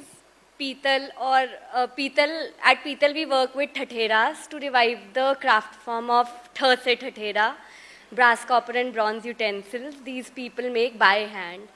So it was beautifully put in my lab by universe, and I decided to, when I realized that Ayurveda states benefits of these utensils, and there's so much knowledge, like Pital mein pakao, tambe mein pani piyo. In fact, I think nowadays everybody is drinking out of copper, but back in 2017, when this craft was listed in UNESCO's list of intangible heritage culture, and it was on the verge of extinction. It was on the verge that if nothing is done about it, this craft will not sustain. That's when I, as a designer, and there were kids from Shri Ram College of Commerce, we took this initiative to do a pilot and see that will people start buying these utensils again. And in 2017, oh my God, Pital is back. There were the headlines in newspaper, and people were fascinated probably to see it in the market. And slowly, when we started digging in deep, people were willing to buy it. I mean, that probably my parents, being business people, also noticed, okay, there is a wave, and it can be big, it can probably be a global brand. So they never, after they saw those newspaper things happening, usse pehle they would be like, ki acha, kitne bartan bech loge? But after that, now, they are very happy with however it's going, it's flowing, it's going in a very good direction. But yeah, that was the thing that made my parents stop, that okay, she's going to find her own way, and made me decide this, because it's like a universal run thing. It was given to me by universe. Swati, you are perhaps the youngest among all of you when it comes to the age of your enterprise. You're very new in the field, but you're doing something wonderful. You're actually innovating around the garment, the favorite garment, sari. So what is this thought? I mean, how did you want to innovate around the sari? Saris, I always say that the product didn't come first. So we make ready-to-wear saris with pocket, but that was not, the original idea wasn't that. It was the Aseem Shakti as an enterprise started because I wanted to help some women in my neighborhood. I come from a very humble background, and I could, since childhood, I saw them struggling, and I really wanted to do something about it. And when I spoke to them, I realized that the only skills that they had was basic sewing or basic cooking.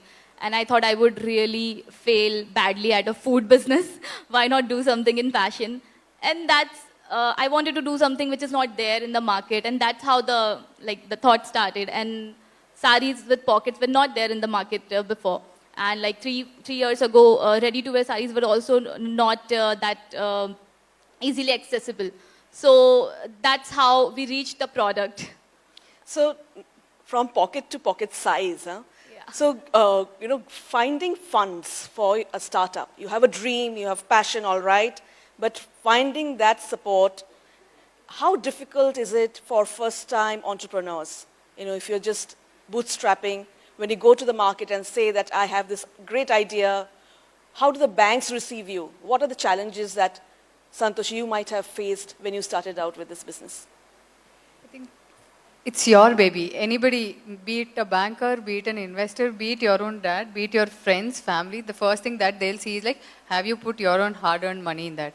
If you are 100% committed to your baby, like my company Autocracy, I'm committed to that. So I put every penny that I've earned, whatever I've done, I first put in my penny that I earned. Then I was like, okay, I'm sure about it. And the second thing, we should also be sure, even if you take from a bank, again, that's something, it's somebody's savings that the bank is lending you at another increased price. Even if you take it from your family, your parents are giving, if you want to take it from your investors, the first thing that we should do is it's your baby, you trust it to 200 or 500%, do whatever magic you can do with that, and then show the magic that, see, I had an X and I have made it 10X. And then I think, for me, it was pretty easy. I think we've recently raised our funding, we've closed our seed.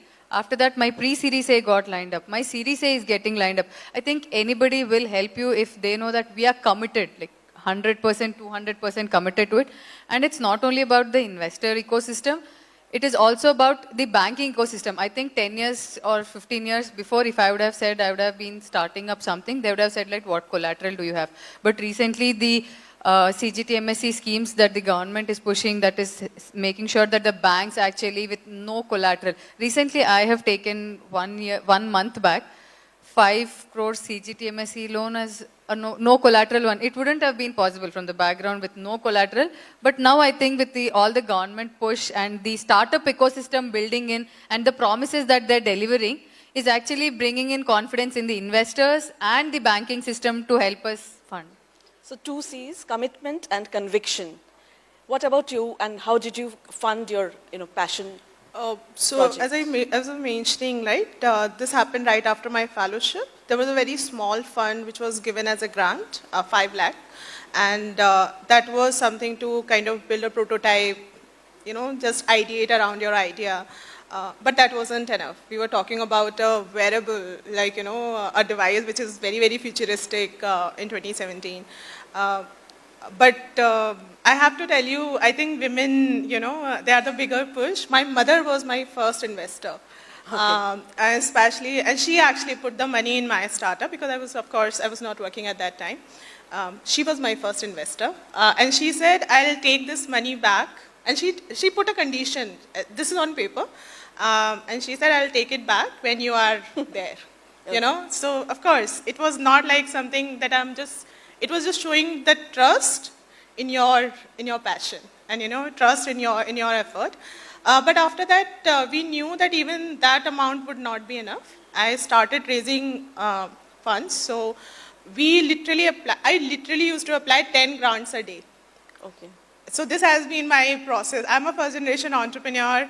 I have literally taught ABCD of business to myself. Of course, there have been amazing, amazing mentors, and I cannot name one. But I have literally sat down. I used to wake up till 3, 4. I still do that. I literally taught myself. मुझे पता था कि मैं कितनी भी अच्छी engineer हूँ, कितनी भी superior designer हूँ, but business आपको सीखना पड़ेगा. You literally have to learn how to convert 1 rupee to 1,000 crores.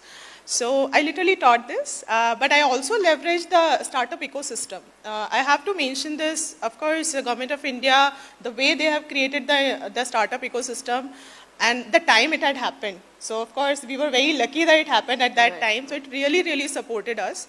So grants, of course, my mother, as an investor, I have to mention her, my money as well. I also put my savings after that because, of course, this is what Santoshi is saying. You have to give it all. There's no one way. So this is Kirti, how was we do it this. easier for you to raise funds being from a business family? Did they understand your mind easily more than the other ladies over here? No, you are still a passionate human who has to make sense of the business. So your business plan has to be very clear. How are you going to make it like a 1,000 crore brand? Or where is it going? In which direction it's going? That has to be first clear in your head. I mean, if my father was in a certain type of business, he wouldn't be able to understand my business, and so I leveraged out of the ecosystem. And definitely, like the CGT MSc loan, it helped me a lot. And in 2019, we took our first loan. And after that, they see your turnovers and they keep enhancing the limit. And we raised our seed fund last year. So, I mean, more money is I don't think money is ever the problem in a business. It just comes. When you are ready to handle money, money comes. And what about you, Swati? I took a bank loan first. But it was not easy for me initially. I think once you are in the business, once you have numbers to show, then it becomes easier. Like I recently, just yesterday, I think I got an OD. It's easier for me now, 3 years down the line, but when I was starting, it was very difficult. It took me 6 months, 6 torturous months to get that loan, first loan. Post that, of course, once things start rolling out, then I took loans from family and friends as well. And then we are bootstrapped since we haven't raised funds yet. But yeah, the startup ecosystem really helps. There are a lot of incubation opportunities, incubators that give you grants. We received some grants as well. So yeah, it's still difficult, but yeah, if you try hard, you get it. So as women CEOs and as the boss in the office, I often hear that you have trouble in being taken seriously. Is that true, Santoshi? Do you face discrimination from people who report to you or from your clients, whatever? I come from a heavy machinery industry, a male-dominated industry. I'll quote one of the examples. In very early days, I think we were on one business trip to Rajasthan to understand the ecosystem of how they're able to do it and all. I walked into the room and they thought, I and my partner, we both walked into the room and they thought I was the secretary. They just offered one chair. So that's again, I was like, then okay, so I'm only a female can only be a secretary. Then another incident is like, we both walk in and they're like always, for example, you and I are having a conversation, there's a third person, I'm only going to talk to you because you're the man. So this happens. And the third part of it, I think this is another incident that happened. We have around close to 120 employees. We are a 2.5-year, 3-year-old startup. Again, like I said, heavy machinery, completely male-dominated. Workers are doing with all their power, all their energy. They're breaking the metal, they're welding the metal. My own employees, there was a point when, imagine the CEO of the company, they come from the rural parts of the country, they're migrated to different cities just for the work. And I was saying that, isko saaf karo. They were like, hum nahi karenge. Aurat bolegi, hum nahi karenge. This is my employee. He knows I am the boss. This was a situation that happened, and I think we were like, okay, bhaiya, aap bagal mein baithiye, theek hai. Then the others were also, they all stopped for a minute. The reason they stopped is because they didn't want to take an order from a female. My clients, my supply chain vendors who I was talking to, my own employees who were men. This is the reality, and we faced it, and we sorted it. I'll tell you how we sorted it out. And at that point of time, we were only 3 employees in my factory. 3 females, the rest were all men. And I was like, okay, this is not going to happen. If this happens, I cannot even employ another female, because if you're not going to listen to your boss, who is a female, what are you going to listen to another junior who is going to come in? And that's when we decided, and I think that day we fired the guy. And we said that, I think my partner came in and he's like, bhaiya, aapko sunna hai to inka hi sunna hai. Main bhi inka sunta hu. That support that you get is very crucial, and I think now I can very proudly say 30% of the females, 30 to 40% of the workforce is females. On machine floor in our factory, you will see a girl saying she's touching the metal, she's bending the sheets, they're doing everything. And when I've seen it in Germany and China, and I think I'm proud to see it in India. So yes, there is discrimination and we are trying to bridge the gap. One thing that I would want to add is 69 crores of an untapped potential in India is still lying there. 50% participated in agriculture, we've prospered. 50% of the population participated in IT, we know where we are. I think the 50% of the population should participate in all sectors. And then we should see where India is going to be. A lot of countries don't have the untapped potential that we have even as population. And imagine where we can go as if we tap even 10 to 20% of that potential in all the sectors. Right. I think then what the government says that Atmanirbhar Bharat, the trillion economy that we want to see, that will all be possible. That's right. Kirti, do you work with artisans, right? How do they accept your, you as someone supervising them or asking them to do something? So when I started working with them, I was very young also. I was like 21. So I couldn't get to understand. They don't take me seriously because I'm a woman or they treat me like a kid. So it took me quite some time to bridge that gap. But after that, I actually put a supervisor in between and I'm like, I talk to you, you talk to them. Yeah. So that kind of helped me. Because talking to all of them separately, and now like my third partner, he takes care of the supply chain. So completely. there is a problem there for a woman going out and getting work done. So at the same time, women employing, when you are also employers, right? When you decide to employ, so do you prefer to employ women or do you discriminate and do you think, or you have no discrimination whatsoever when you select your staff? Yeah, maybe I can talk about that. I have interviewed IITians, people from IIM, NID, and I have to tell you, 90% of our team is women, and and it's purely because they are so good at it, not because they are women. I don't think I actually realized it very late that my team is becoming like 90% women, but that lens was not there. I never judged them based upon like the kind of gender they are coming from, but kind of a skill and kind of confidence and kind of, the creativity they were bringing to the table. It was purely that. And also I think it's because how I was raised. I was always seen as an equal in my family, right? And that changes that kind of discrimination. I have, of course, like Santoshi was mentioning, right? I have always faced this kind of, question. They always call me as women founder. And I've stopped those people and I've told them, call me as founder.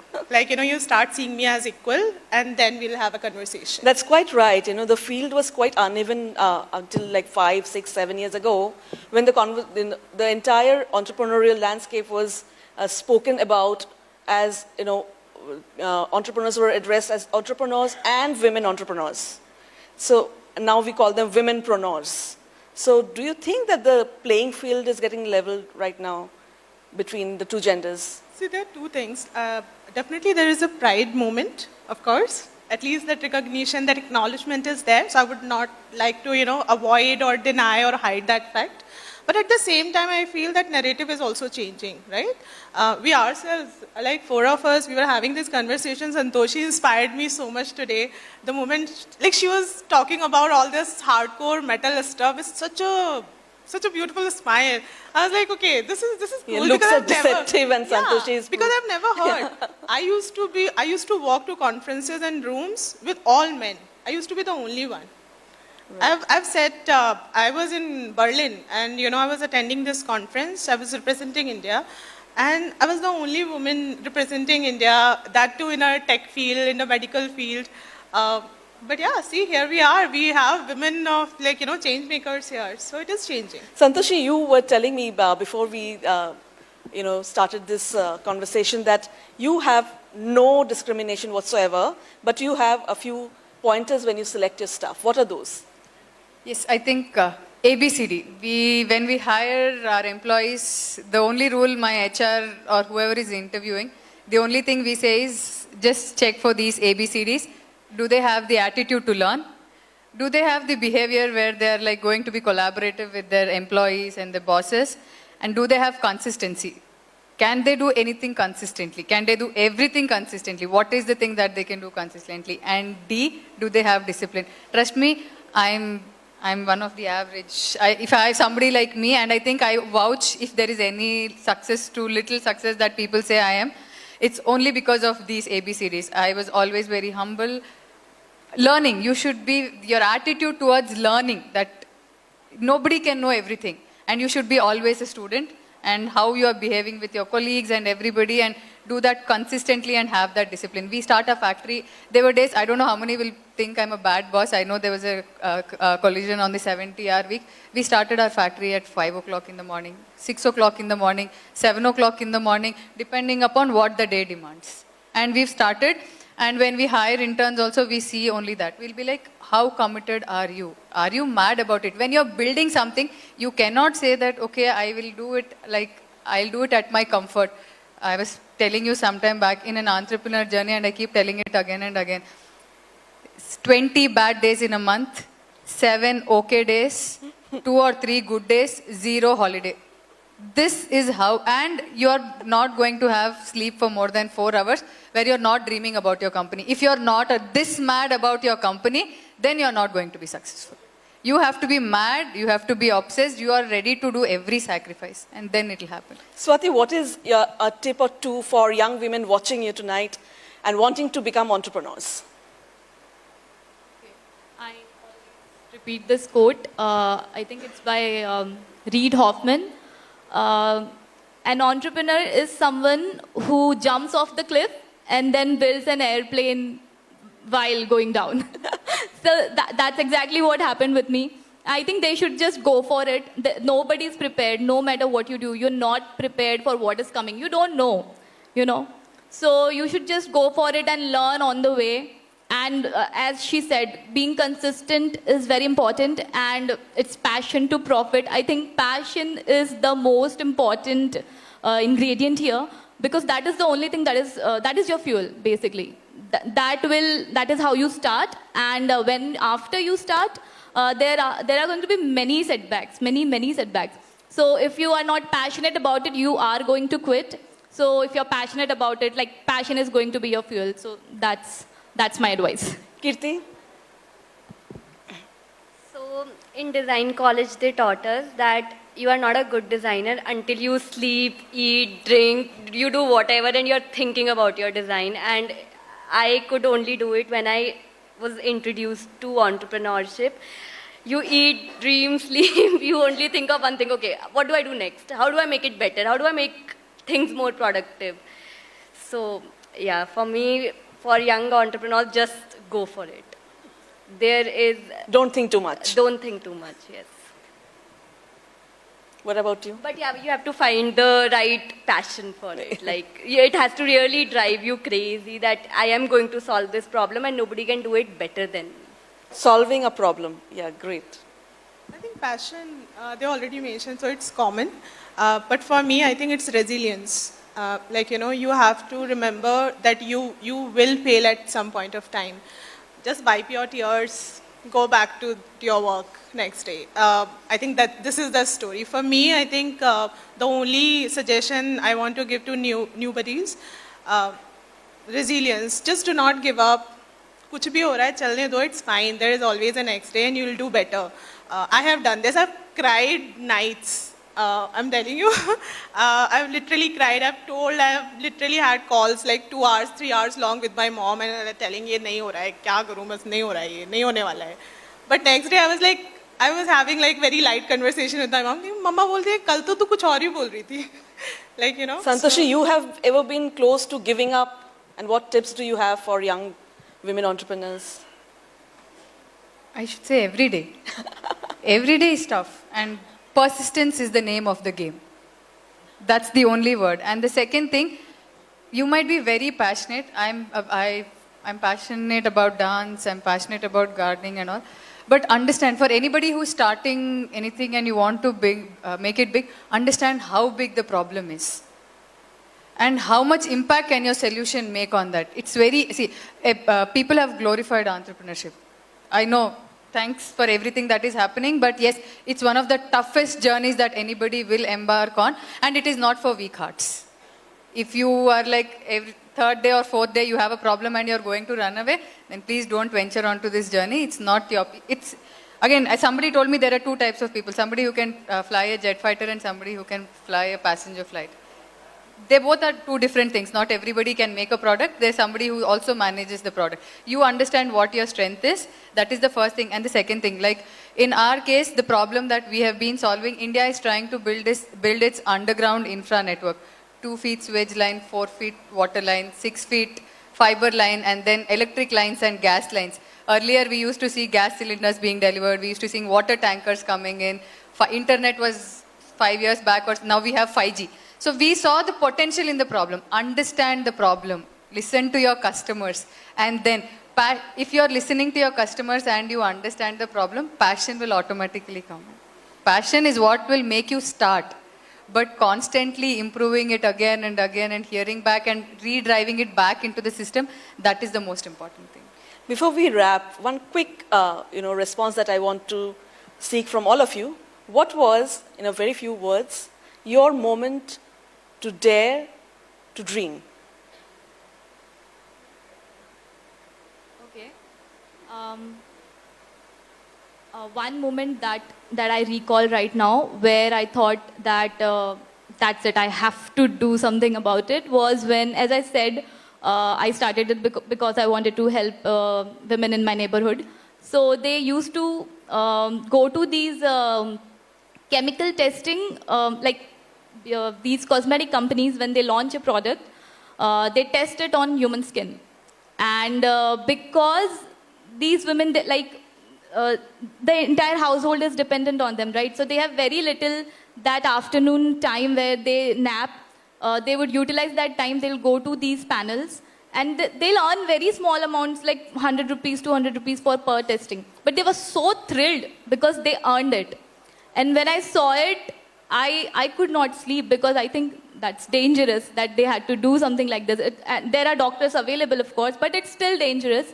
And then I was like, I have to find an alternative to this, that they have to quit and they have to start something else. And I'm really proud that all of them today, they have quit and they work with us. So that was my dare to dream moment. What about Kirti? So I studied fashion design and I studied about a lot of women designers and entrepreneurs who made it really big out of India. And that used to inspire me a lot, motivate me a lot. But at the same time, end of 4th year, I thought, okay, I can't make clothes. There are so many people making clothes, so I have to find something different. So when I got to know about Thatheras, that was my dare to dream movement. I saw there is no major player serving to the market. And there was so much potential in copper, brass, kansa, and Ayurveda is something we are gifting to the world. So that was my dare to dream movement. I think for me, there have been many, but one moment I can recall where I literally lost the fear of failure. I think when that happened, I knew that I'm gonna do it. I think that was the moment. I think the moment you just finish that layer from your mind, you are there.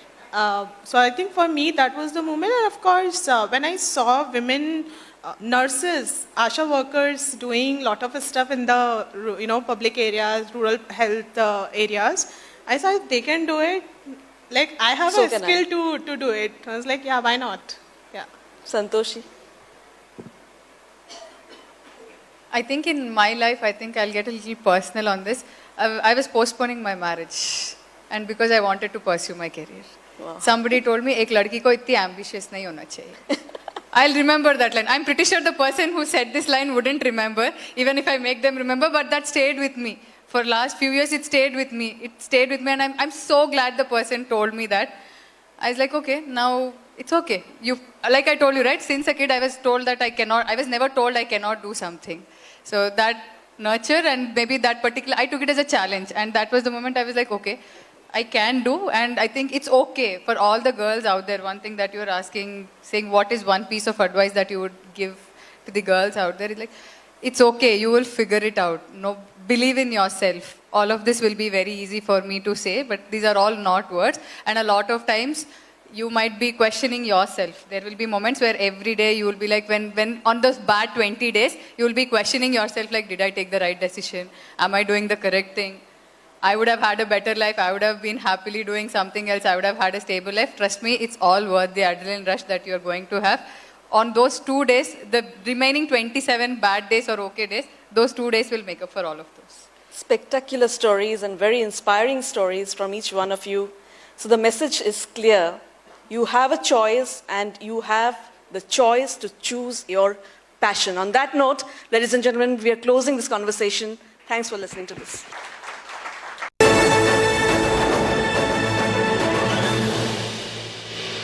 I am very, very happy to announce that Niva Bupa Health Insurance has come on board as Republic TV's studio partner. Niva Bupa Health Insurance is the fastest growing company among standalone health insurance players in India.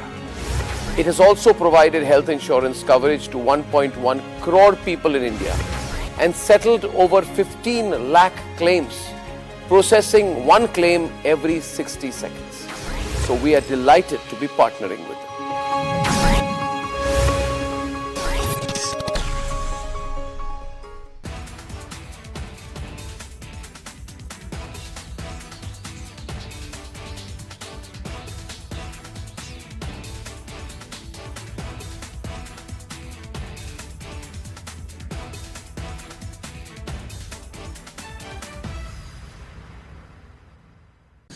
The NCPCR has taken cognizance of an event in Sandesh Khali where miscreants were seen carelessly throwing off a toddler while ransacking a residence of a victim over there. To talk about the same, we are joined by the NCPCR chief over here. Sir, धन्यवाद हमसे बात करने के लिए.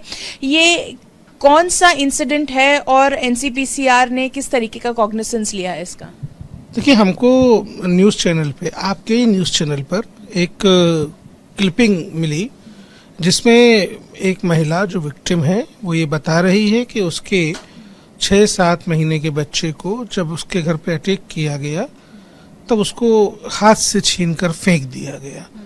ये अपने आप में गंभीर किस्म का अपराध है, बच्चे की जान के लिए खतरनाक है. इसलिए हमने डिस्ट्रिक्ट एडमिनिस्ट्रेशन को नोटिस किया है, 48 आवर्स में इस पर एक रिपोर्ट मांगी है. जी, तो सर हमने देखा है कि किस तरीके से कई कमीशन वहाँ पे पहुंची, एनसीडब्ल्यू भी पहुंची, SC/ST भी पहुंची, तो सबका एक ही कहना है कि वहाँ कोई भी कोऑपरेट नहीं कर रहा है. तो अगर आपके साथ भी सिमिलर तरीके का व्यवहार होता है तो किस तरीके से कार्रवाई आगे बढ़ाएंगे?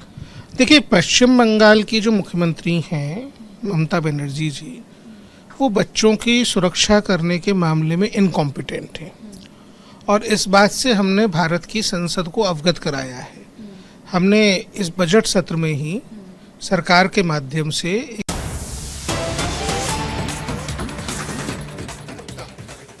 नेशन जनरल असेंबली में उसको कह करके पूरा किया है.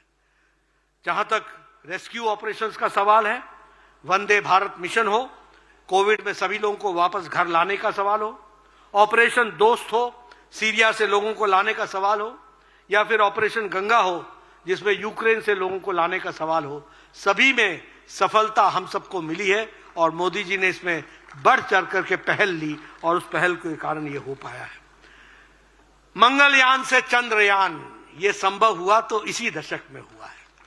सॉफ्ट लैंडिंग अगर चंद्रयान की अगर साउथ पोल में हुई तो वह भी दृश्य हम लोगों ने अपनी आंखों से देखा है.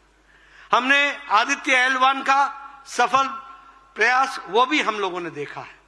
तो हमने धरती पर, दुनिया में और अंतरिक्ष में भी एक विशेष स्थान बनाया है. यह भी हम सबको ध्यान में रखने की आवश्यकता है. मैं इसके साथ साथ यह भी बताना चाहूंगा कि पार्टी ने भी पिछले 10 सालों में बहुत तीव्र गति से काम को आगे बढ़ाने का काम किया है. अमित भाई शाह जी के नेतृत्व में पार्टी ने, जैसा मैंने कहा, एक विस्तार रूप लिया. उसी विस्तार रूप को हम सब लोग आगे बढ़ाते हुए और आगे बढ़ाने का प्रयास कर रहे हैं. आज मुझे खुशी है, 18 करोड़ कार्यकर्ताओं की पार्टी, जिसमें राष्ट्र के संगठन से लेकर बूथ में, और बूथ में 8,74,000 बूथ पर हमारी बूथ समिति और बूथ का अध्यक्ष होना, यह परिस्थिति आकर के खड़ी हुई है. इसलिए we are a cadre based party, we are the largest political party और बूथ तक के साथ साथ लाखों कार्यकर्ता हमारे जुड़े हैं। ये हमारी स्थिति है। लोकसभा में हम सबसे बड़ी पार्टी, राज्यसभा में हम सबसे बड़ी पार्टी, हमारे विधायक आज 1500 के आसपास हमारे विधायक चुन करके आए हैं। हमारे लगभग 170 एमएलसीज हैं। जैसा मैंने कहा कि हमारे मेयर्स 93 हैं और हमारे डिप्टी मेयर्स मिला ले तो हम 163 से ज्यादा हैं। म्युनिसिपल चेयरमैन हमारे 539 हैं। जिला परिषद के अध्यक्ष हमारे 297 हैं। नगर पंचायत के अध्यक्ष हमारे 1000 के आसपास हैं। और उत्तर से दक्षिण तक, पूर्व से पश्चिम तक हर जगह है तो कमल है। पैन इंडिया पार्टी बनी है तो भारतीय जनता पार्टी बनी है। लोग हमसे चर्चा करते हैं कि आप साउथ में नहीं हैं। मैं आपके रिकॉर्ड सामने रखना चाहता हूं, साउथ में भी कांग्रेस के 28 एमपी हैं और भारतीय जनता पार्टी के 29 एमपी हैं। ये भी आप याद रखें। साउथ में भी भारतीय जनता पार्टी के राज्यसभा के 8 सीटें हैं और कांग्रेस की 7 सीटें हैं। ये भी हमको ध्यान में रहे। अगर हम बात करें, आप सबका मैं धन्यवाद करना चाहता हूं। जब कोविड आया, लॉकडाउन लगा, प्रधानमंत्री मोदी जी ने देश को फ्रंट से लीड किया। एक ऐसा समय था जो हम लोगों ने कभी देखा नहीं था, जिसके बारे में हमको कोई तजुर्बा नहीं था, लेकिन प्रधानमंत्री मोदी जी ने बुलंदी के साथ देश को फ्रंट से लीड किया और पहले कहा जान है तो जहान है। लॉकडाउन लगाया, देश को तैयार किया। जब देश तैयार हो गया तो प्रधानमंत्री जी ने कहा जान भी है और जहान भी है, आगे बढ़ चलो। इस तरीके से नेतृत्व किया। और उस समय जो लोग उपहास उड़ाया करते थे, ताली बजाओ थाली बजाओ, उन्होंने नहीं बजाई, लेकिन सारे देश ने ताली भी बजाई, थाली भी बजाई, दिया भी जलाया और देश मोदी जी के साथ खड़ा हुआ। वो हम सब ने देखा। ऐसे समय में मोदी जी ने पार्टी से आह्वान किया। आपने ही वो नाम रखा, सेवा ही संगठन है। संगठन किस लिए है? विपत्ति काल में काम करने के लिए, सेवा के लिए। और मुझे खुशी है मित्रों, मैं आपसे बताना चाहता हूं, आप सभी कार्यकर्ताओं को मैं 1000 बार साधुवाद करता हूं। आप लोगों ने अपने जान की परवाह बगैर किए हुए दिन रात काम किया और कोविड में आप निकल पड़े और आपने करोड़ों के हिसाब से मास्क बांटे, आपने लाखों के हिसाब से सैनिटाइजर बांटा, आपने लाखों के हिसाब से फूड का राशन बांटा, आपने लाखों के हिसाब से फूड के किट्स बांटे, भोजन पहुंचाया, आपने हजारों के माध्यम बुजुर्गों को दवाई पहुंचाने का भी काम किया। ये कार्यकर्ता ने अपने जान की चिंता नहीं की। उनको इसी दौरान एक बार नहीं 2-2 बार कोरोना हुआ, फिर भी वो डटे रहे और मैदान में काम करते रहे। ये सेवा ही संगठन है, ये हमने उस समय समझा। इसके लिए मैं आपको धन्यवाद देता हूं और आदरणीय मोदी जी की सूझबूझ से उस समय जो पार्टी को दिशा मिली, उसके माध्यम से हम सब उस काम को आगे बढ़ा सके। महाजनसंपर्क अभियान आपने किया, गांव चलो अभियान आपने बहुत सफल किया, बूथ सशक्तिकरण का कार्यक्रम आपने बहुत अच्छा किया। उसी तरीके से आपने प्रशिक्षण का काम बहुत अच्छे तरीके से किया। मुझे खुशी है कि हमारे चुने हुए प्रतिनिधि में 53,515 हमारे चुने हुए प्रतिनिधि, जिसमें हमारे जिला परिषद के अध्यक्ष, जिला पंचायत के उपाध्यक्ष, जिला परिषद के सदस्य, बीडीसी के सदस्य, बीडीसी के चेयरमैन और इसी तरीके से नगर पंचायत के अध्यक्ष, इन सबकी ट्रेनिंग अभ्यास वर्ग का काम कोई राजनीतिक दल आज दिन तक नहीं कर पाई है। इसको किया तो भारतीय जनता पार्टी ने किया। यह भी हम आपके सामने बताना चाहते हैं।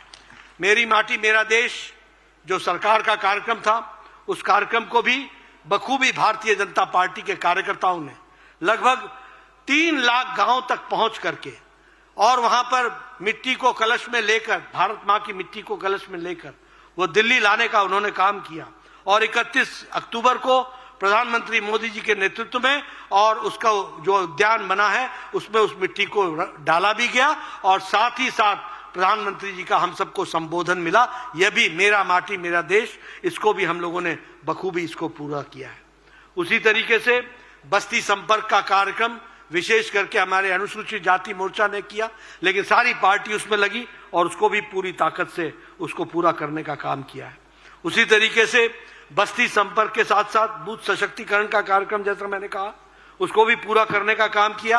आज हम 8,40,000 से ज्यादा बूथों पर हम पहुंच चुके हैं और दिन वो दूर नहीं है जब हम 10 लाख से ज्यादा बूथों पर अपने काम को पहुंचाएंगे। आप लोगों की ताकत पर इस काम को हम पूरा करने वाले हैं। इस तरीके से हम आगे बढ़ेंगे। नव मतदाता सम्मेलन हुआ। आदरणीय प्रधानमंत्री जी ने लगभग 32 लाख लोगों को देश को संबोधित, 32 लाख हमारे 18 वर्ष से जो पहली बार मतदाता हैं उनको एड्रेस किया, संबोधित किया। और इसके साथ साथ उन्होंने पूरे देश में लगभग 52 लाख लोगों का पंजीकरण हुआ, विद्यार्थियों का पंजीकरण हुआ और इसको युवा मोर्चा ने बखूबी इस कार्यक्रम को पूरा किया है। ऐसे विशेष कार्यक्रम बहुतायत रूप में किए गए और उनको पूरी ताकत के साथ आगे बढ़ाया गया। एक कार्यक्रम नो बीजेपी के तहत जो KNOW नो बीजेपी में विदेश से भी हमारे लगभग 60 से ज्यादा राजदूत आज भारतीय जनता पार्टी के कार्यालय में आ चुके हैं और उन्होंने आकर के भारतीय जनता पार्टी को समझने का प्रयास किया है। ये हम लोगों ने देखा है। 8 देशों से राजनीतिक दल के डेलीगेशन सिर्फ भारतीय जनता पार्टी को समझने के लिए आज बीजेपी के कार्य को जानने के लिए आए हैं। ये भी हमने देखा है। और इसके साथ साथ चाहे किसी देश के फॉरेन मिनिस्टर हो, चाहे नेपाल के प्रधानमंत्री हो, इनका भी आगमन भारतीय जनता पार्टी के कार्यालय में हुआ है। इसलिए बहुआयामी दृष्टि से भारतीय जनता पार्टी आगे बढ़ रही है। मित्रों, मैंने शुरू में आपसे कहा कि हमने पीछे भी जीत देखी है और हमने आगे भी जीत देखनी है। हम सब लोग यहां से आज उत्साह हम सबके मन में है। हम उत्साहित हैं, लेकिन उत्साह के साथ साथ प्रफुल्लित भी हैं। लेकिन उसके साथ साथ हमको चेतन अवस्था में रहते हुए पूरी ताकत के साथ 370 पार करना है और एनडीए को 400 लाना है। उसके तरफ हमको आगे बढ़ना है। 370 हमको पार करना है और इसके लिए हर बूथ पर पूरी ताकत से जुटना है। ये हमारे सामने जो भारतीय जनता पार्टी के कार्यकर्ता दिन रात एक करते हैं, मुझे पूरा भरोसा है आप पर, पूरा विश्वास है।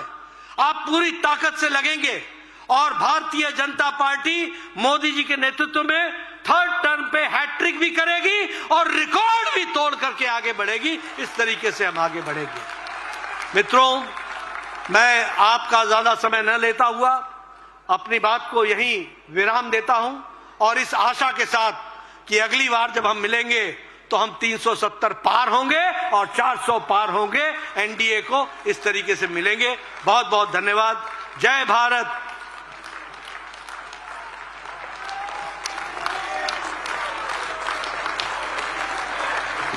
That was JP Nadda.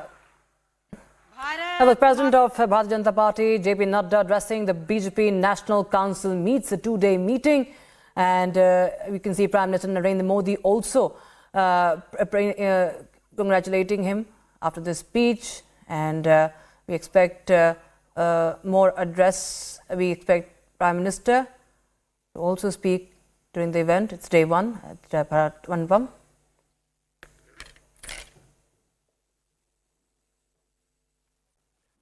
Now, amidst BJP's big meet, there is massive speculation on a further Congress breakup. Senior leader Kamal Nath and his son Nakul Nath have they reached the national capital today.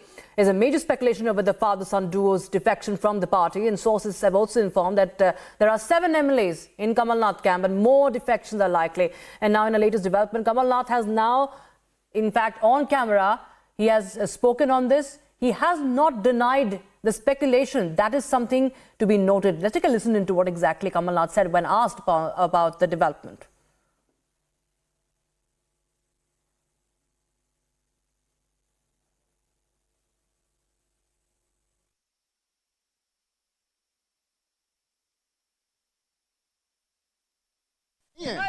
ये आप लोग कह रहे हैं जी, आप लोग excite हो रहे हैं। मैंने कहा मैं तो एक्साइट नहीं हूँ इस तरफ या उस तरफ, पर बात यह है कि अगर ऐसी कोई बात होगी, मैं आप सबको सबसे पहले खबर करूंगा।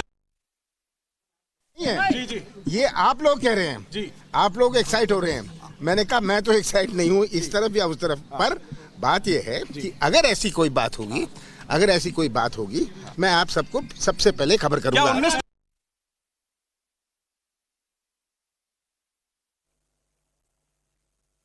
All right, so that was Kamal Nath, speaking to the media and saying that it is just it is right now an excitement that is being built up in the media. And my colleague Piyush Ohri is joining us live on the broadcast from outside Kamal Nath's residence. Piyush, we just heard Kamal Nath, of course, saying that it is something that is, being speculated by the media. However, he has not denied. And there are so many, there's so many of the developments that have come in which clearly show why there is excitement, why there is so much of curiosity, why there is so much of speculations around him jumping the ship along with his son. So, Rakshita, what I can tell you is that Kamal Nath is a wise politician. He's an experienced politician, and he has been in this game for over 5 decades. So, he definitely knows how to keep his cards close to his chest, and thereby, even though there is speculation, and while I speak, I would just request my video journalist, Riya Sharma ji, to just show the visuals of the Kamal Nath residence over here in Delhi. So as I told you that being a wise and an experienced politician, Kamal Nath definitely knows how to keep cards close to his chest, and thereby if there is speculation of Kamal Nath joining the ranks of BJP, perhaps there is a truth to it, because as on camera, Kamal Nath has still not denied the claims of him joining the Saffron Party. Having said that, there is definitely a lot of nervousness, there's definitely a lot of anxiety as far as the Madhya Pradesh Congress is concerned, because it is important to note that Kamal Nath is a ground leader. He knows the pulse of the people, and he perhaps would have sensed what exactly the mood of the citizen is, and that thereby there is speculation of Kamal Nath, his son Nakul, as well as some of the prominent MLAs of Madhya Pradesh now jumping the ship and joining the Saffron Party. Having said that, there is also a lot of anxiety and nervousness as far as the Madhya Pradesh Congress is concerned, and thereby you heard a statement from the Madhya Pradesh Congress chief Jitu Patwari, in which he said that there is just no question of Kamal Nath jumping the ship because he was the third son of Indira Gandhi. This was a metaphor that was coined by the Madhya Pradesh Congress chief. Having said that, it is now going to be important to see in the coming days what exactly would be the action, what exactly would be the step that will be taken by Kamal Nath, his son, because he would be also keeping a close eye on the national convention, where not only the prominent leaders of Bharatiya Janata Party are going to address the people, the cadres, but also Narendra Modi is going to address the cadres, and he will lay the roadmap of the upcoming Lok Sabha election. So thereby, will Kamal Nath fit in the bill of the roadmap which is going to be presented by the Bharatiya Janata Party in the Lok Sabha? Will his son Nakul Nath be given a prominent role in Madhya Pradesh Congress? All these speculations are going to be important to see, and now the coming few days are going to be very interesting to see as far as the Madhya Pradesh politics is concerned. Speculations galore. Indeed, Piyush, there's speculations galore. And of course, we will keep a track on all the developments. But thank you so much, Piyush, for joining us on the broadcast with those details. Also, Nikita and Madhurima, we will continue to keep a track of all the developments coming in. But right now, time for a very, very short break, viewers. But on the other side, we get you more updates coming in from ISRO. This time, ISRO is gearing up for the launch of its advanced meteorological satellite. It's going to be India's new weather satellite set to soar in space. We get you the latest on the other side. Stay tuned.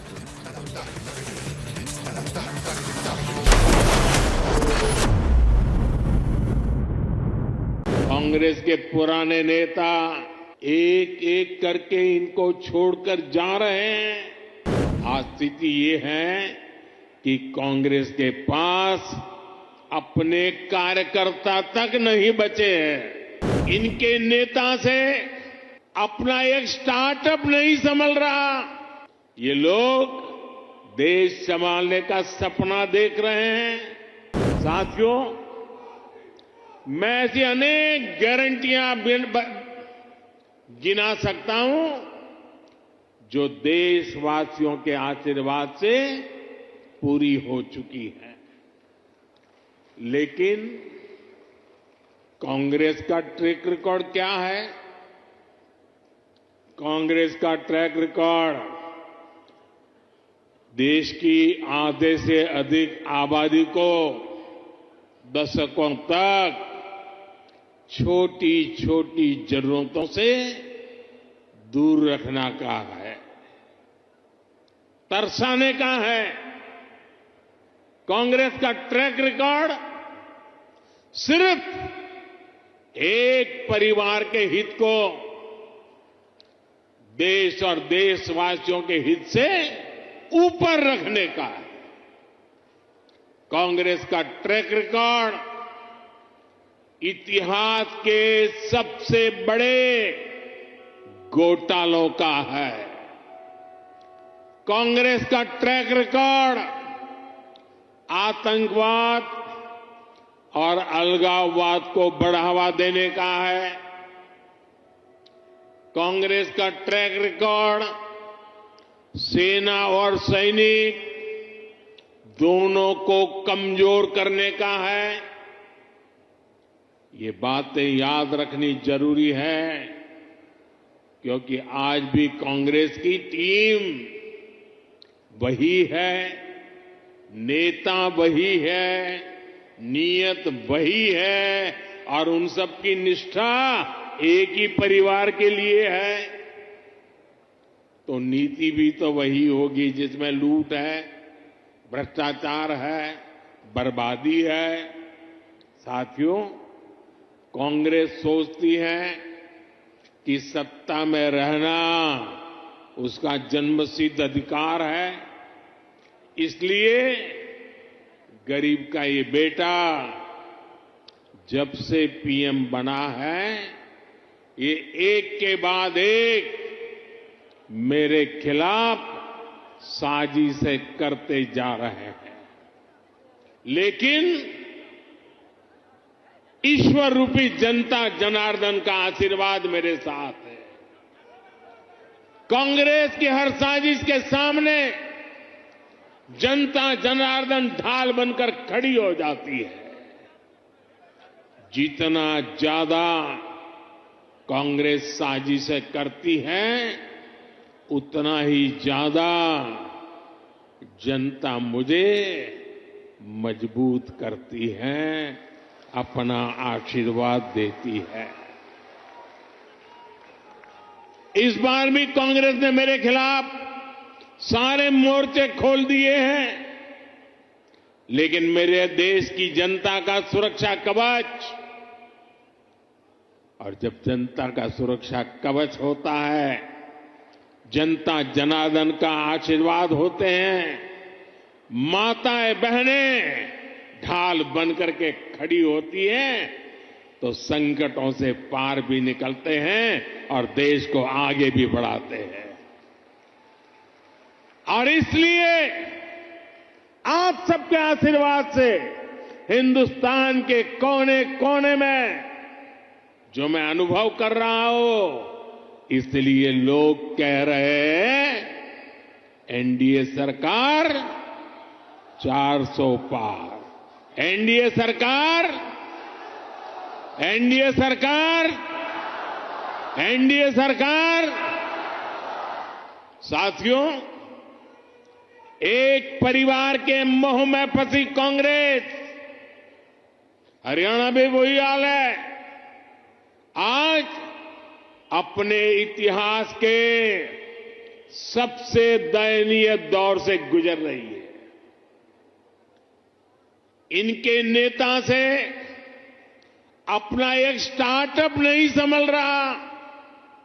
ये लोग देश संभालने का सपना देख रहे हैं। आज कांग्रेस की हालत देखिए, कांग्रेस के पुराने नेता एक एक करके इनको छोड़कर जा रहे हैं। जिन्होंने कभी इनके साथ आने का इरादा किया था, वो भी इनसे भाग रहे हैं। आज स्थिति ये है कि कांग्रेस के पास अपने कार्यकर्ता तक नहीं बचे हैं। जहां कांग्रेस सरकार में है, वहां इनसे अपने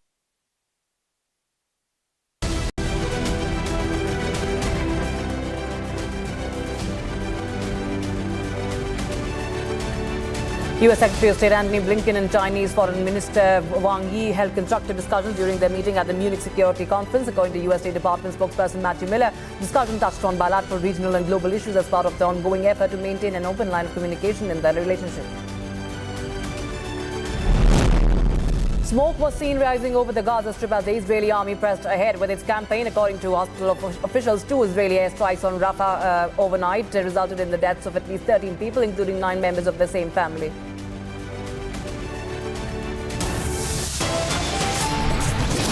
This is the equipment bay being hoisted very carefully and being placed on the cryo stage, upon which the satellite encapsulated assembly will sit. And these are the visuals from the clean room at the satellite preparation facility.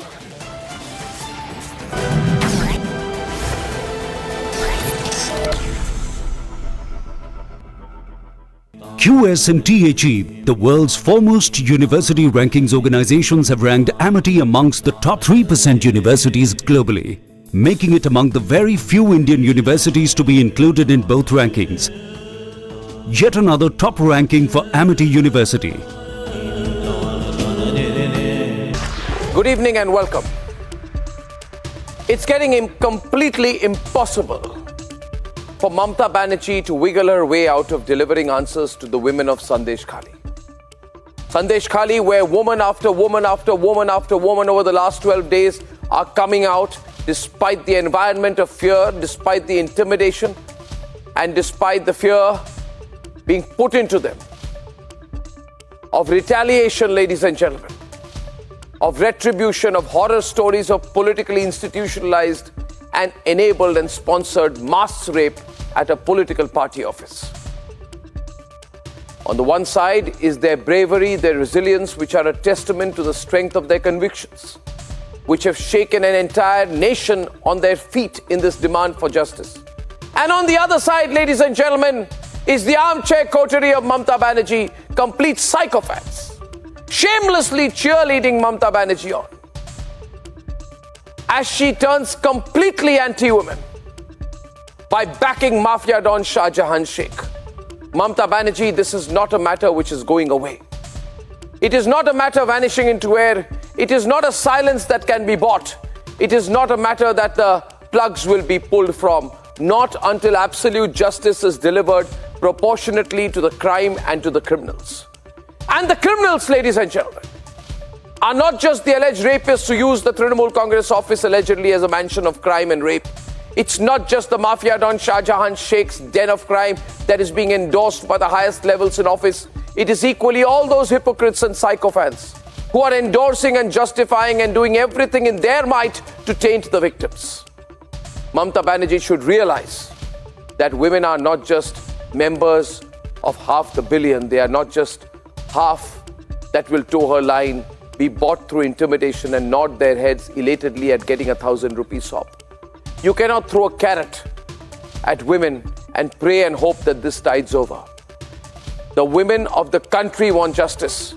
The women of Bengal want justice. The women of Bengal shall get absolute justice and nothing short. And we at Republic shall not stop. Mamata Banerjee, hear us loud and clear. For what can you do? You can attack the media, turn your police on the media. That's what you do. That's what you've done. Republic will not stop till justice is delivered. Hear that loud and clear.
We are 5 minutes away from the launch, and while we wait for the launch to take place, let me appraise the viewers regarding the burn-in staging events expected to take place for the nominal flight of GSLV F-14 INSAT 3DS mission.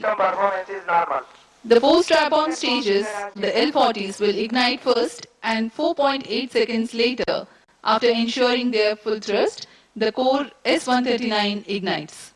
Ignition of S-139 coincides with the T0 or liftoff. All the 5 engines develop thrust simultaneously. At 110 seconds into flight and 40 kilometers altitude, S-139 burns out and L-40 stages continue to develop power till 148 seconds. Though the first stage completes its operation, the staging of first stage is typical hot separation, wherein the second stage, GS2, ignites before the separation of GS1. By now, the rocket is at 70 kilometers altitude. T-minus 4 minutes. The burn time of GS2 is 141.4 seconds. By the time the stage completes operation, an altitude of 130 kilometers would have been achieved. During the operational regime, the rocket clears the dense atmosphere and hence 2 major flight events take place. Initiation of closed-loop guidance and separation of payload fairing. 3 seconds after GS2 completes its operation, it is separated from the ongoing rocket. The cryogenic upper stage is commanded for ignition 1 second thereafter. This third stage of GSLV is powered by indigenous engine and stage C-15.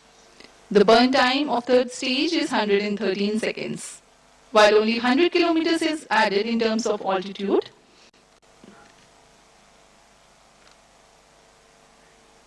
the relative velocity addition is remarkable, 5 kilometers per second. T-minus 3 minutes. For the viewers to better appreciate this change in velocity, let me tell, when cryo stage begins, the relative velocity is 16,920 kilometers per hour, and by the time it ends its operation, it is 34,920 kilometers per hour. This high velocity is characteristic of geosynchronous transfer orbit. The spacecraft of the mission INSAT 3DS is scheduled to be injected at 1123 seconds into flight, or as close as possible to this time mark when the right orbital parameters are achieved. This is the periapsis of the orbit. Once the spacecraft reaches the apoapsis of this high eccentricity orbit, it performs a burn using spacecraft propulsion to circularize its orbit.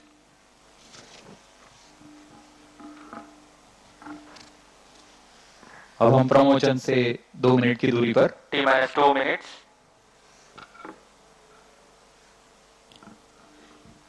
Excitement for the launch building up. We are very close to the launch, about 90 to 100 seconds away.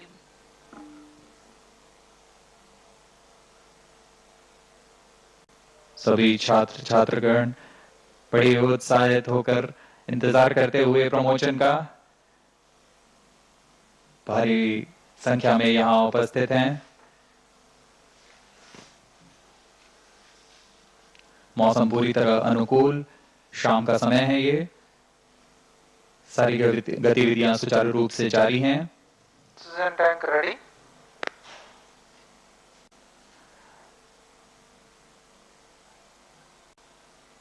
सर्वप्रथम हम ध्यान देंगे L-40 का ignition शुरू होगा All stations. और core booster के प्रज्वलन के तुरंत पश्चात क्रायो आर्म को अलग रिट्रैक्ट कर दिया जाएगा। All stop sound.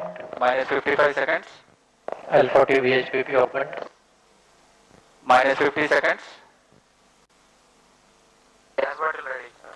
Minus 45 seconds. All sequencer sound. Hydrogen tank ready. Cryo stage ready. Minus 40 seconds. GS2 VHPP opened.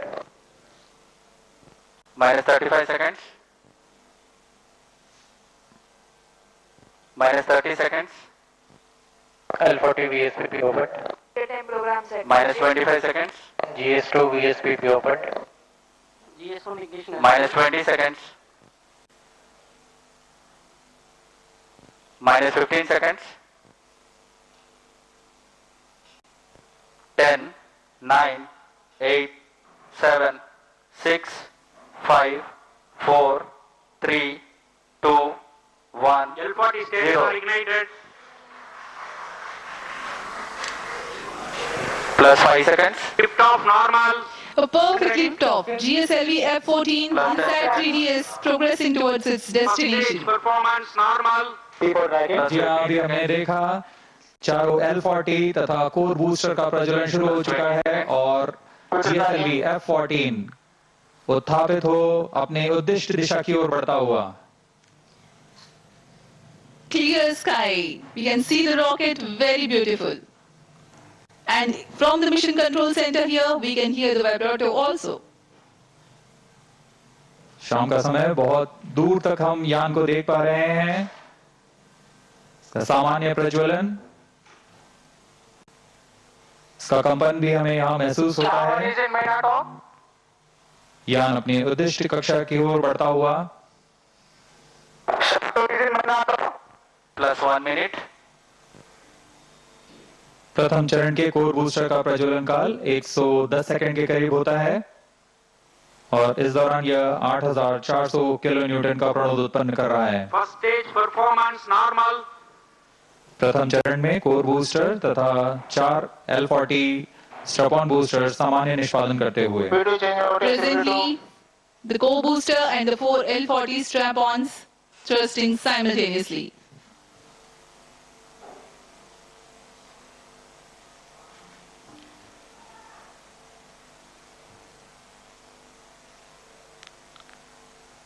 S-139 scheduled to burn 410 seconds.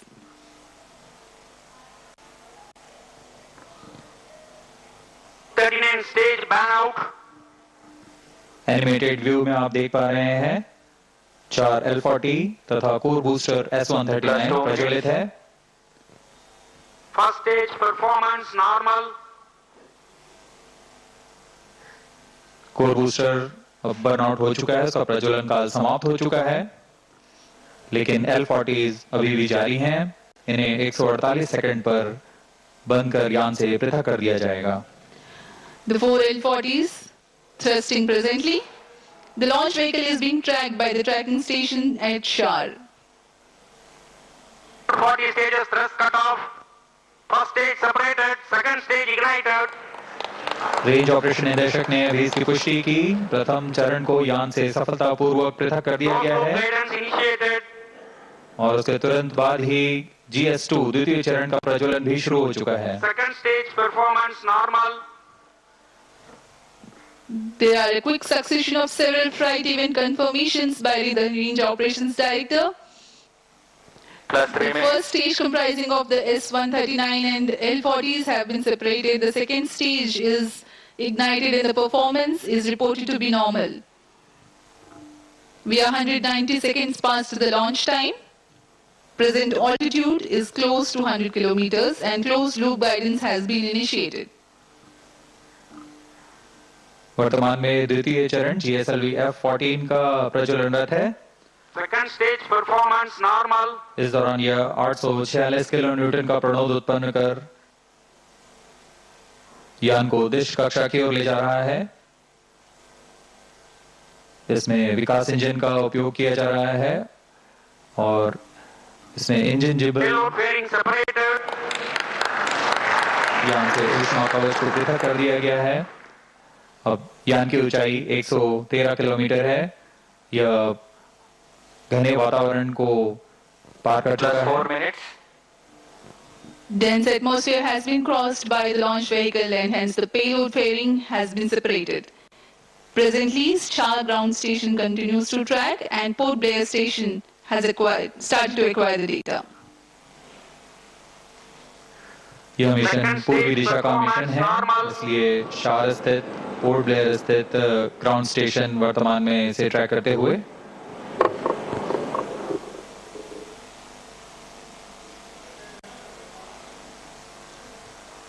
The planned burn time of GS2 is 141 per second.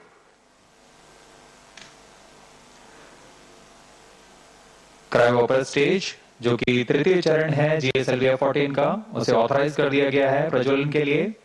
द्वितीय चरण के प्रज्वलन काल के पश्चात पृथक्करण होगा।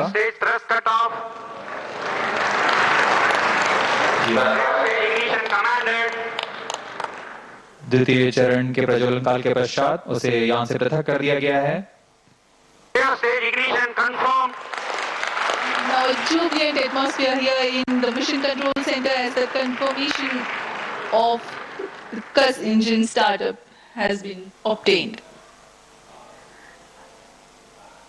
जी हाँ, सभी वैज्ञानिक यहाँ उत्साहपूर्वक इंतजार करते हैं सबसे जटिल इंजन क्रायो इंजन का प्रज्वलन, जिसकी पुष्टि हो चुकी है, वह प्रज्वलित हो चुका है और सामान्य निष्पादन करते हुए उद्दिष्ट कक्षा की ओर बढ़ रहा है।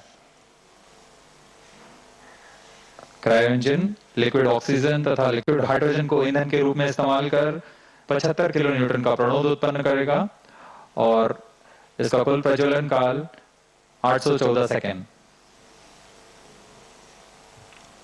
Burn time for cryogenic upper stage is 814 seconds.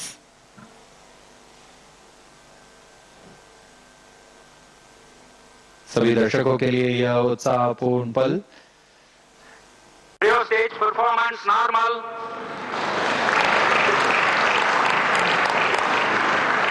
Present relative velocity is close to 5 kilometers per hour. The cryo stage. I'm sorry, the relative velocity presently is 5 kilometers per second.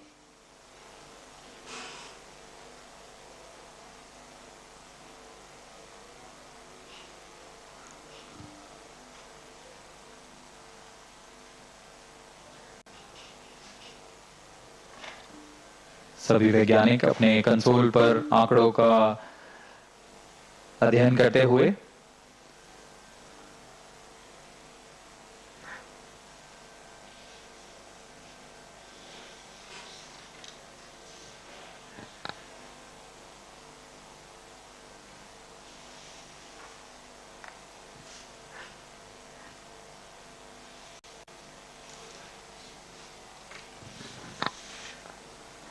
इस मिशन के मुख्य उद्देश्य इस प्रकार हैं। INSAT 3DS पृथ्वी के सतह की निगरानी करने के लिए मौसम विज्ञान के महत्व के विभिन्न वर्णक्रमीय चैनलों में समुद्र और उसके पर्यावरण का प्रेक्षण करना, वायुमंडल के विभिन्न मौसम संबंधी मापदंडों की पूर्व रूपरेखा तैयार करना, डेटा संग्रह तथा डेटा प्रसारण की क्षमता को बढ़ाना, उपग्रह की सहायता से खोज एवं बचाव सेवाएं प्रदान करना। यह सभी उद्देश्यों के साथ इनसेट 3DS यात्रारत है अपने उद्दिष्ट कक्षा की ओर। +8 minutes.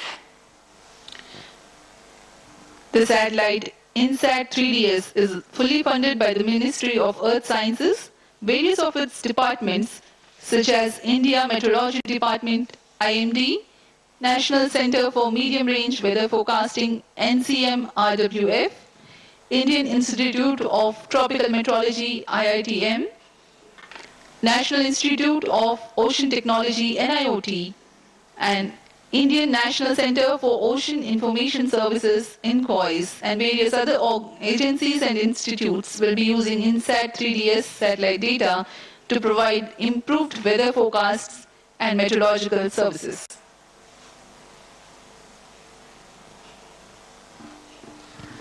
इनसेट 3DS उपग्रह को पूर्णतः इसरो के मानकानुसार तैयार किया गया है। इस उपग्रह का अक्ष नियंत्रण शून्य संवेग अभिमुखी तंत्र पर निर्धारित है, जो 4 रिएक्शन व्हील्स तथा जायरो की मदद से क्लोज लूप नियंत्रण का प्रयोग करेगा। इसमें ऊर्जा तंत्र में 100 ampere hour lithium ion battery के साथ एक तरफा सौर पैनल का प्रयोग किया जा रहा है, जो लगभग 1.6 किलोवाट की ऊर्जा उत्पन्न करेंगे। इसमें सक्रिय तथा निष्क्रिय ताप नियंत्रण का इस्तेमाल किया जा रहा है।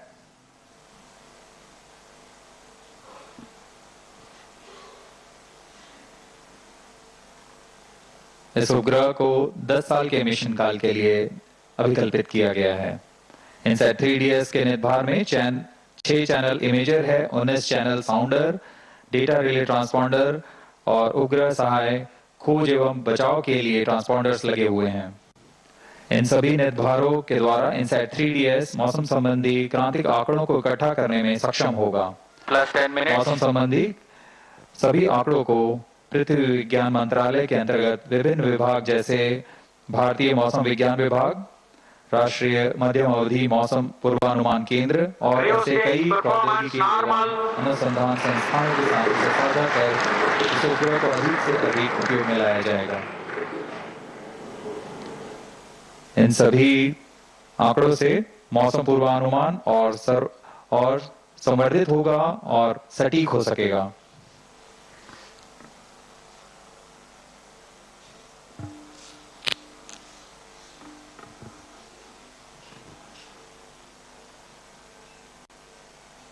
वर्तमान में क्रायो अपर स्टेज प्रज्वलित है और समान निष्पादन कर रहा है। अब यान की ऊंचाई 136 किलोमीटर तथा सापेक्ष गति 6.1 किलोमीटर प्रति सेकंड है। We are close to 11 minutes past the launch time.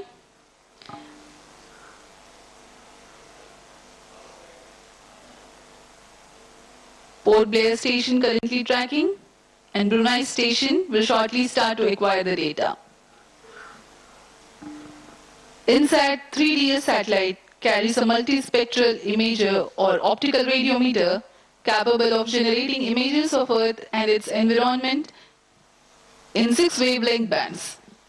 Atmospheric motion vectors are derived by tracking clouds or water vapor pattern in successive satellite images.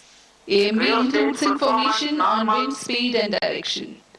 The 19-channel sounder payload will provide the information on the vertical profiles of the atmosphere, sea and land surface temperature, cloud properties, and microphysical parameters, upper tropospheric humidity, humidity profiles, plus 12 minutes, and total ozone, etc. to study about atmosphere, land, and ocean.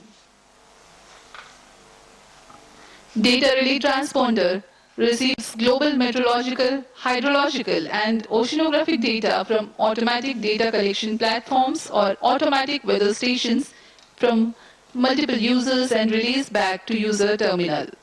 The data products that generated cater to varied range of applications. The history of automatic weather stations in India can be traced back to 1980 when IMD conducted a pilot experiment with ISRO to operate small network of data collection platforms via satellite for Earth observation to the receiving station at Sriharikota. In 1997, the AWS network was upgraded. IMD has a network of many AWS, Agro AWS, and ARC.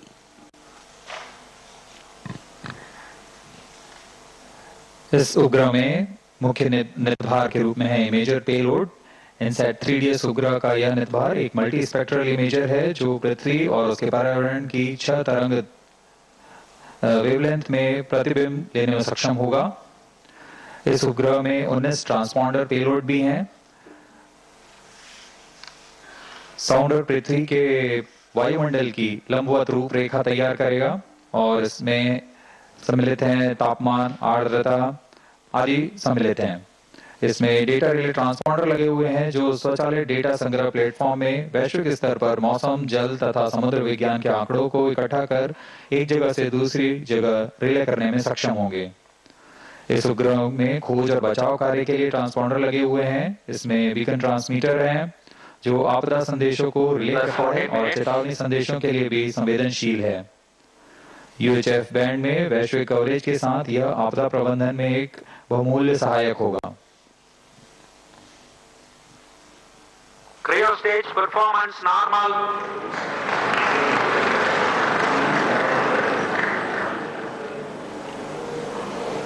We are 14 minutes, close to 30 seconds past the launch time. Cryo stage presently operational and developing nominal thrust.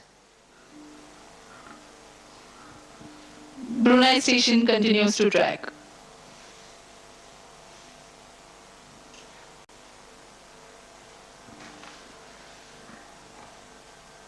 यह mission पूर्वी दिशा का mission है, इसलिए ground station शार 1, शार 2 तथा port Blair ब्रूने, bag स्थित ground station हमें इसके आंकड़े उपलब्ध करा रहे हैं।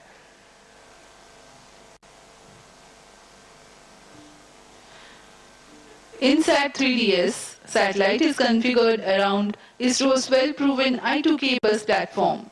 Satellite bus is the main body and structural component of a satellite in which the payload and all scientific instruments are held. A bus typically consists of the following subsystems: command and data handling system, communication system and antennas, electrical power system, propulsion thermal control, attitude control system, navigation guidance and control, structures and trusses. INSAT 3DS weighs 2,274 kilograms, hence the selection I2K bus.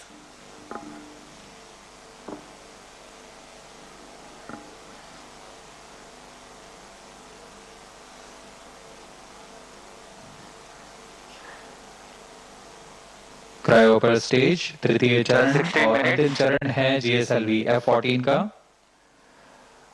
वर्तमान में यान की ऊंचाई 153 kilometre तथा सापेक्ष गति 8.3 kilometre प्रति second है।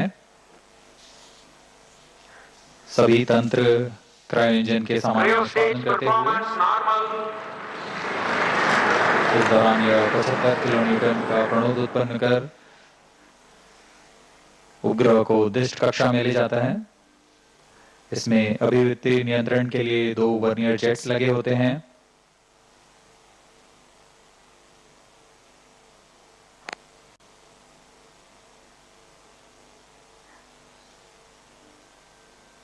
यान पूर्णतः टेक्स्ट बुक लॉन्च प्रदर्शित करता हुआ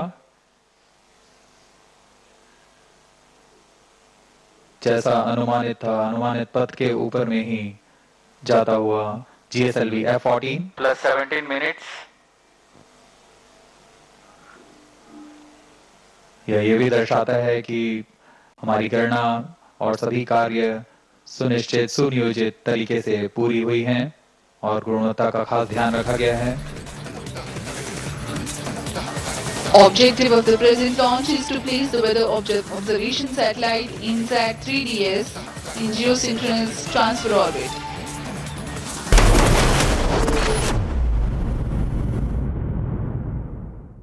What I want to say to everybody who is here is that let's keep the external environment aside for a moment. Let's look at what within us we can fix. And there is a lot we can. You know, I teach a class on breakthrough leadership, and in that we realize that there are so many things as women which we let become self-limiting for ourselves. You know, the imposter syndrome, for example, affects women more than men. Do you know, Rhythm, that if there is, for example, a job posting, even in your own organization, if a man feels he's even 50% ready, he will apply for it. But a woman will apply for it only if she feels she's 80 or 90% ready. Amazing. So we put so much pressure on ourselves, our own self-limiting beliefs. I think if we start focusing on what is in our control, and there is a lot which is in our control, I think there is no limit to what we can achieve. So we have come a long way in equality and in women representation, but I think there is a long way to go as well. But I think it's a lovely thought. Yes. I also want to ask you, you're heading the very prestigious Shri Shri University. It has over 11 schools. There are also over 10,000 students in them. How do you think women, Professor Kulkarni, can be helped at the grassroots level, even keeping in mind their health and hygiene? How can we take this forward? Yeah, women have an extremely vital role to play. We are all sitting here, mothers, aunts, sisters, friends, and the nurturing of women starts at home. Our mother is our first teacher. So the role women can play today is exceptional. You look at our entire G20 presidency. We had the vertical on W20, the Women 20. We had a vertical on G20 Empower. And our Honorable Prime Minister is now complete focus is on women-led development. There are so many new schemes. There are so many policies. And at the grassroots level, you can see that women are involved. Like our university, Rhythm is in the state of Odisha. Yes. And they have at Sarpanch level 40% reservation for women. So I want to tell you, we were doing a leadership program for women Sarpanch leaders. And these gutsy women, smart women coming from small little villages around our university. And I remember I was traveling out of India that time, and I joined online for the program. And you know what these women asked me? कि दीदी आप जिस country में हो, उस country में आपने हमारे बारे में लोगों को क्या सिखाया? कि हम इधर कितनी अच्छी leadership करते हैं, कि हम इधर कितना अच्छा काम करते हैं अपने villages में.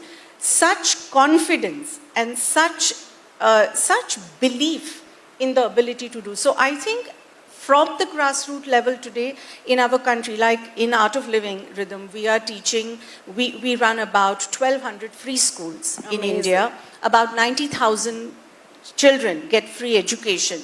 And 48% of them are girls. And most of these are first generation learners. And these girls, they are first generation literates.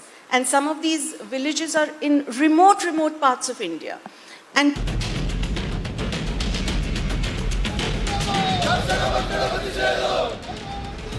a 50-year-old man in Kerala's Wayanad died after he was attacked by wild elephants. All parties have called for a 12-hour protest over this incident. The victim was attacked on Friday morning and he died en route to Kozhikode Medical College.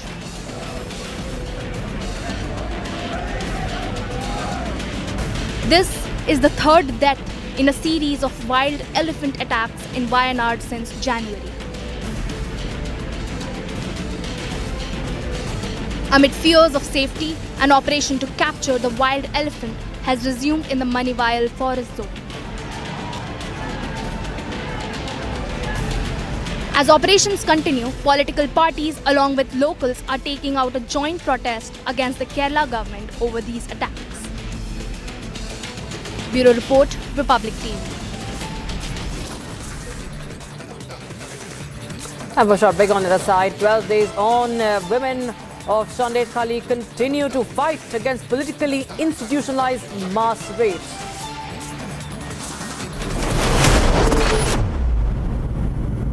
I am very, very happy to announce that Niva Bopa Health Insurance has come on board as Republic TV's studio model. Niva Bopa Health Insurance is the fastest growing company among standalone health insurance players in India. It has also provided health insurance coverage to 1.1 crore people in India and settled over 15 lakh claims, processing one claim every 60 seconds. So we are delighted to be partnering with them.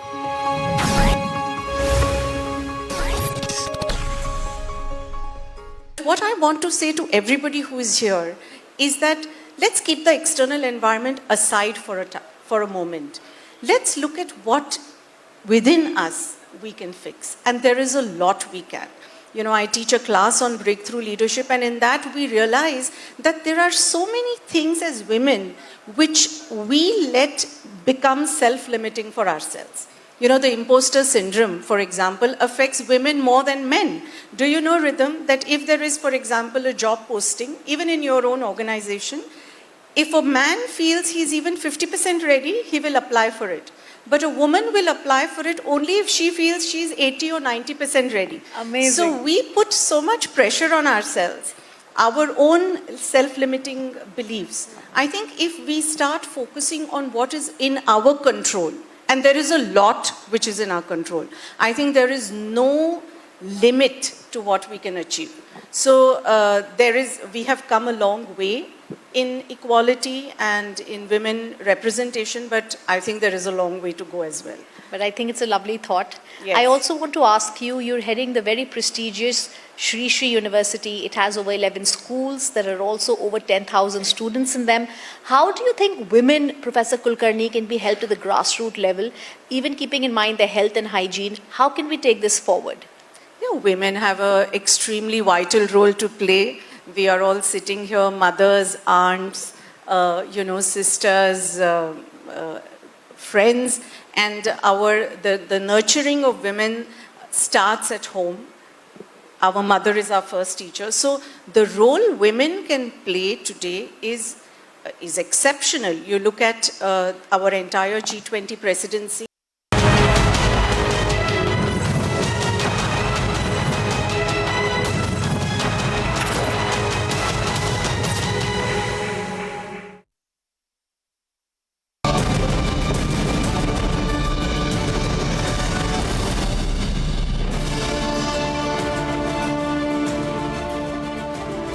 Hello, welcome. You're watching the Saturday edition of This Is Exclusive with me, Shavansan. Ladies and gentlemen, 12 days on, kingpin in the Sandesh Khali case still on the run. Mamata's government has finally added rape charges. But is that really enough? When will the women of Bengal get justice? When will the lobby, all this while who has spoken about every other case, will they speak about Sandesh Khali? All this and much more on this edition of This Is Exclusive, as we also get you those images coming in from Pakistan where there's a massive allegation of rigging that has been leveled. But up first, take a look at the headlines that we're tracking at this hour.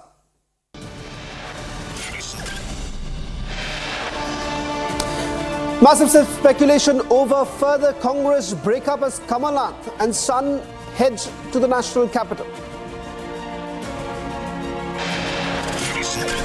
Kamal Nath's son Nakul Nath and key aide Sajjan Verma dropped Congress from social media bio.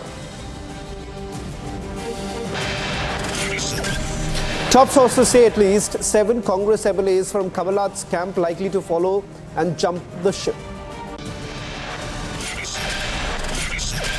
12 days on, women for Sandesh Khali continue to fight against politically institutionalized mass rape.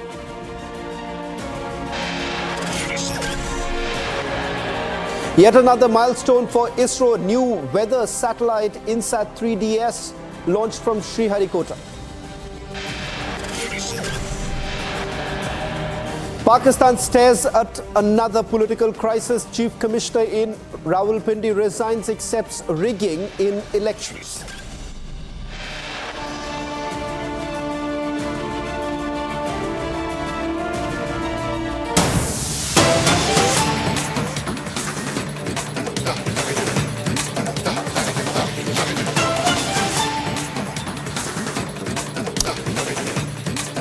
For the last 12 days, women of Sandesh Khali have been leading an unrelenting fight for justice.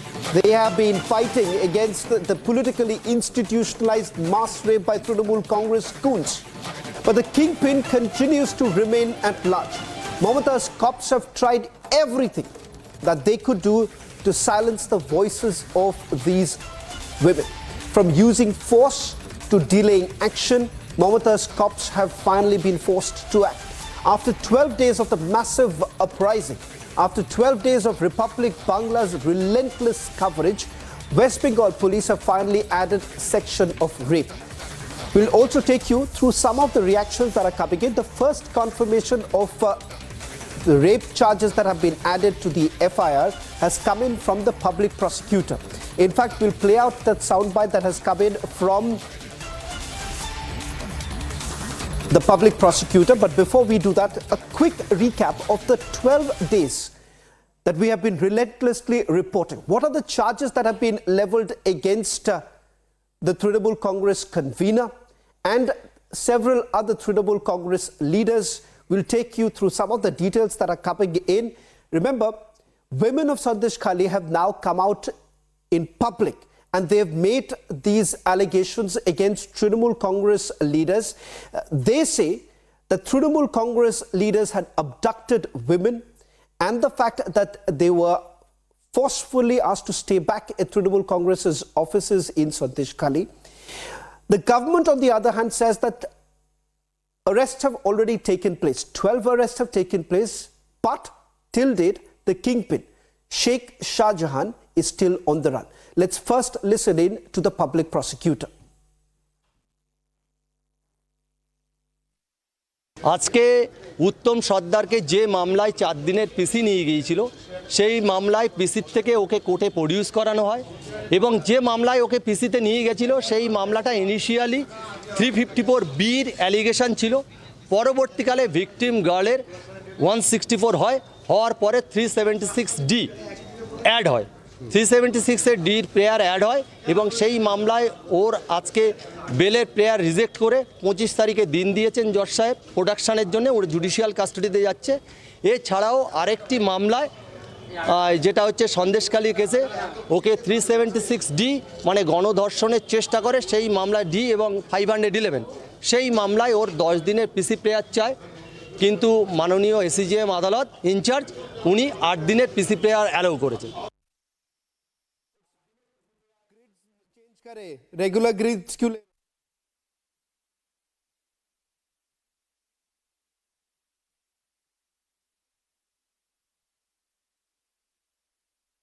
Well, for the benefit of our viewers, we'll put out the details on the bottom line right now of the charges that have been leveled and why exactly right now and why wasn't it done earlier. Is this finally Mamata's cops relenting under some sort of pressure, or this is just simply hogwash? For more on this, I'm joined by my colleague Kishalai, who's joining us from Bangla Newsroom. He'll also help us understand what the public prosecutor had to say. Kishalai, what's the rationale that has been given by the police at this point in time? Because it is the same very police who had initially said that these are baseless allegations that have been leveled. And the fact of the matter is that what the government has essentially been doing is saying that this is nothing but mere propaganda. So what really happens to those multiple testimonies that we have seen in the last few days coming in, where there have been direct allegations that have been leveled against Trinamool Congress convener Sheikh Shah Jahan and his men?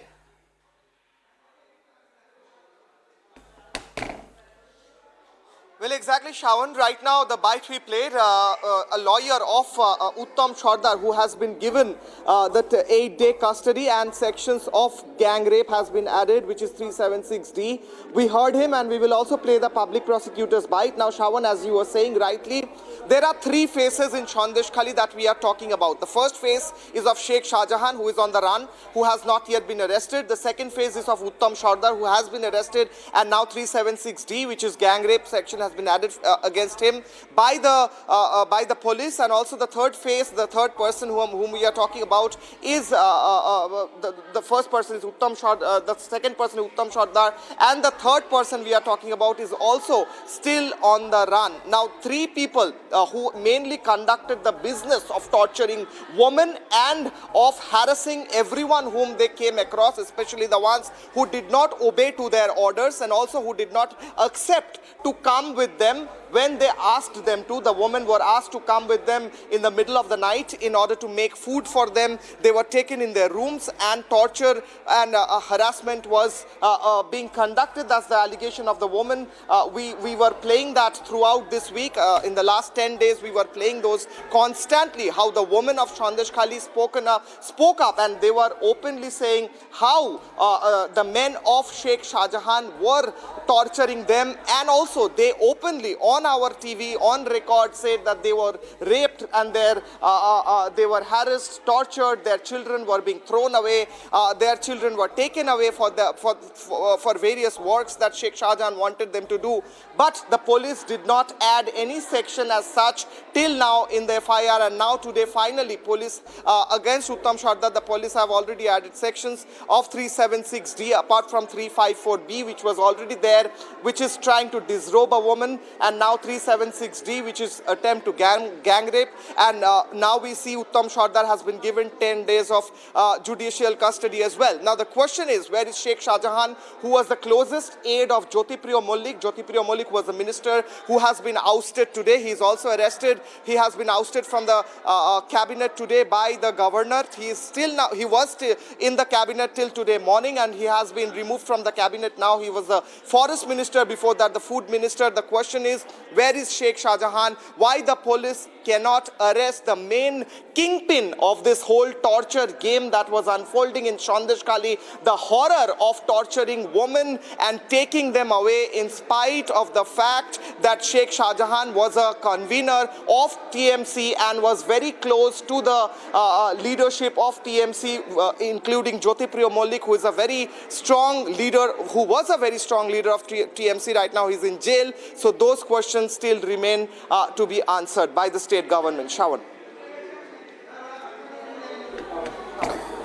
Well, just a quick question before I let you go, and we also play out some of the reactions that are coming in. We have spoken to the panel members who did actually make that attempt to visit Sandesh Khali. Kishala, with regards to Sheikh Shah Jahan, is there any update that has come in? And with regards to the FIR that has been registered, have any sections been added with regards to Sheikh Shah Jahan? Does the FIR make any mention of Sheikh Shah Jahan, or there is absolutely radio silence on that?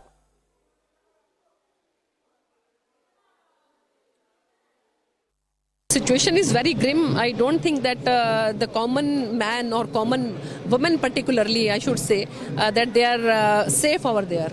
So I think the government over there in the, this Mamata Banerjee, she is protecting all the gundas, and that is why the women they are feeling very unsafe over there. And all of us, the 6-member committee made by our honorable Rashtriya Adhyaksh, Jagat Prakash Nadda ji, we were there, and out of 6, 2 are these center ministers. Even then we were not allowed. We said that under 144, you can allow 4 or 5 members at least, but they didn't allow us. So I think the position over there and the safety of women is, I think it's not under control. How do you see that TMC is calling it a BJP propaganda and CPIM is saying that all women that are being victimized are not Hindu? This is all nonsense, that is why I just say in case if you feel like it is like that, then they should send us over there. It is a fact-finding team. Absolutely. And one of them is the retired DGP. So I think if they have allowed us, then we can tell them that what is the position over there, and we just ask them to send your leaders as well as your police officers. You can send them as well. So all of us can go there and ask the ladies what is the problem, but they are not allowed anybody.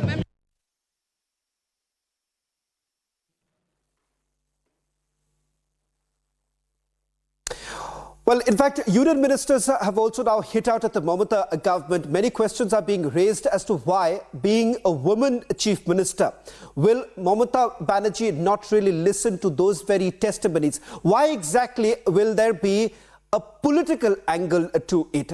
Listen to some of the reactions that are now coming in. This is from Deboshri Chaudhary, who happens to be a union minister. सभी जगह में delegation को रोका जाते हैं क्योंकि जो communist का जो टाइप था country beyond the iron curtain, तो उसी फॉर्मूला को अपना गया है ताकि किसी को मालूम ना पड़े और देश का पश्चिम बंगाल का क्या हाल बने हैं। ममता बनर्जी का प्रशासन कैसे बना के रखा है वो बाहर आने नहीं देना चाहते हैं। अगर बाहर आ जाएगा तो जनता ममता का ऊपर क्या बोलेंगे, इतना गंदा शब्द बोलना नहीं चाहते हैं। वो ये कह रही है कि सारी जो औरतें हैं वो हिंदू नहीं है, ये बीजेपी का प्रोपेगेंडा है। किस तरीके से? अगर बीजेपी का ही महिला है, उनको खरीद के शाहजहां मोल्ला का भोग करने का अधिकार है क्या? जो पूछा जा रहे भाजपा को हो आरएसएस का हो, किसी का महिला को ऐसे 500 रुपया से खरीद के जाता है, संभव है क्या? जो बातें बोल रहे ममता को तो चुल्लू भर पानी में डूब के मरना चाहिए। I think it's absolutely pathetic and appalling, and I would say that it's so painful to see what is happening in Sandesh Khali, because the atrocities against women, they are not something very minor. They are the huge problems which women are facing, and it's rape charges there, and the women are being brutally raped. And what is more surprising is when you see Mamata Banerjee, who is the Chief Minister of the state, she's also a woman who keeps talking about women protection, and here something is happening within your state and you're turning a blind eye. I would say that why are you stopping National Commission of Women from going and investigating? Our team has gone there to investigate, to speak to and that is what the commission is about. When there's a problem, we have to go there and we have to investigate. So why she is stopping the commission? Why is she not allowing the delegation to go and speak to the victims? How do you see it? How do you see Mamata Banerjee calling it propaganda and CPIM saying that it's not all Hindu women that are being targeted? I think when a woman is raped, there's no political agenda. There should not be any political agenda. There should not be any political talks. There should not be anything about religion here. A woman is raped, whether she belongs to BJP, Congress, CPM or any other damn party, or if a woman is raped, it does not matter which religion she belongs to. Period. A woman is raped. And she belongs to she rightfully belongs to this country. She is one among us. What happened to humanity? What happened to humankind? Why is that Mamata Banerjee brings in, or CPI brings in, these kind of political lines, or they come up with saying that they don't belong to Hindu, Muslim, and I do not understand. This very clearly shows your failure as a woman and as the state chief minister. I would say Mamata Banerjee has failed drastically as a chief minister of that state. Well, in fact, we are also getting yet another breaking news. It appears that Sheikh Shah Jahan's aide has also been booked by the West Bengal police. Now, is this just another way to subvert the attention that was being drawn upon Sheikh Shah Jahan? Why exactly would the police be extremely squeamish about taking into consideration the allegations that have been leveled against Sheikh Shah Jahan? And this is the same very person who has been on the run since 5th of January. A quick word from Kishalai, who's joining us from the Bengal newsroom. Kishalai, it appears that a close aide of Sheikh Shah Jahan has also been booked by the West Bengal police. What more details do you have? Well, exactly. We were talking about three people, three faces who were the main accused behind all these tortures: Shibu Hajra, Uttam Sardar and Sheikh Shah Jahan.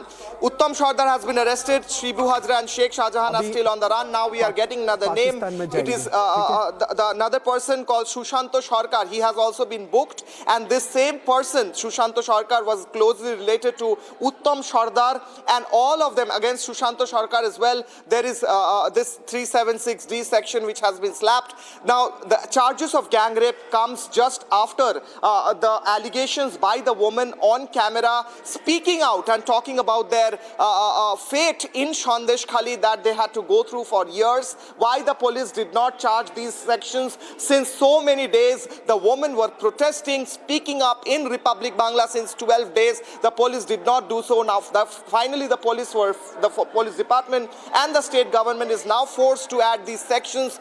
And the women of Sandesh Khali, we were trying to take reactions, but they are still now scared because Sheikh Shah Jahan and Shibu Hajra, the women of Sandesh Khali, are saying are still around Sandesh Khali, keeping a close watch on who is speaking out and who is targeting these leaders, close aides of Trinamool Congress leaders, and they are trying to see, and even the women are also saying that these people are taking their motorbikes and coming in the village in the night and trying to threaten them. So we are yet to see the arrest of Sheikh Shah Jahan and Shibu Hajra. Shawan. Well, thank you very much, Kishalai, for getting us the latest details. A story that we have been tracking very closely for the last 12 days, hoping that the women of Bengal will finally get justice. Shifting focus now to Pakistan, ladies and gentlemen, and the reason why we are bringing this focus back to Pakistan is because of a major political and a constitutional crisis that is looming over Pakistan. The election commissioner for Rawalpindi division, Liaquat Ali Chahta, has resigned from his post. And this is what he says. He resigned after admitting that he was forced to rig the elections against the PTI candidates. Senior Supreme Court lawyer and PTI leader Salman Akram Raja was also arrested in Lahore this morning while protesting against the election rigging. PTI has called for a nationwide protest against the election rigging, and Islamabad police has enforced Section 144 in the city and putting security forces on high alert in the city. So the question here is that whether at all Pakistan Army is losing grip over the situation. Pakistan Army was certainly hoping that Nawaz Sharif will sail through, but it turns out that Imran Khan still holds power. It is Imran Khan's candidates who have sailed through, but now it appears that a coalition government could be formed. But will that be possible as protests are now taking place in various parts of Pakistan? First, take a look at this report, and then we take you through some breaking news coming in from Pakistan. A scathing allegation has been raised against the caretaker government and Pakistani establishment. Rawalpindi's chief election commissioner resigns after admitting to rigging 13 seats against PTI candidates. बिल्कुल बेज़ाब्तियां तो छोटा लफ्ज़ है। जो यहाँ पे हुआ है कि जो लोग आज़ाद उम्मीदवार 70-70, 80-80 हज़ार की लीड से जीत रहे थे, हमने उनको हरवाया है और उनके ऊपर जाली मोहरें लगा के सबको हरवाया। He further alleges that the chief election commissioner and the chief justice were involved as well. गलतकारी की जिम्मेदारी अपने ऊपर ले रहा हूं और साथ आपको बता रहा हूं कि जो चीफ इलेक्शन कमिश्नर है, जो चीफ जस्टिस है, वो भी इस काम में पूरे शरीक। मेरे ऊपर कोई दबाव नहीं है। मेरे बाप दादा भी अंग्रेजों के खिलाफ और सिखों के खिलाफ जंगें करते रहे हैं, लड़ते रहे हैं ये मुल्क बनाने के लिए। अब मैं इस मुल्क को तोड़ने का हिस्सा नहीं बन सकता। Meanwhile, in Lahore, senior Supreme Court lawyer and PTI leader Salman Akram Raja was arrested for protesting against the poll rigging. The PTI has called for a nationwide protest, and as a result, Islamabad police has imposed Section 144 in the city. Confirmation of poll rigging and the involvement of high-level officers has turned the post-poll political landscape on its head. Tensions are high in a nation which is still reeling from the fallout of an economic crisis. After the allegations of rigging in the Pakistani National Assembly polls, now the senior Supreme Court lawyer Salman Raza has been arrested from the court road after he was staging protests along with hundreds others. The protests are going on in which many political parties headed by the Pakistani Tehreek-e-Insaf are staging protests. On the other hand, the chief commissioner of the Rawalpindi, Liaquat Chatta, has also resigned from his post, accepting that he forced others and was involved in the rigging of 13 seats in Rawalpindi, and has said that they gave the undue benefits and declared those who were trailing by 70,000 votes as winners, and said that he is resigning from his post. The people of Pakistan are upset with the military establishment and their anger is visible on the streets. Is the Pakistan army losing control of the administration and the citizens? Bureau Report, Republic TV.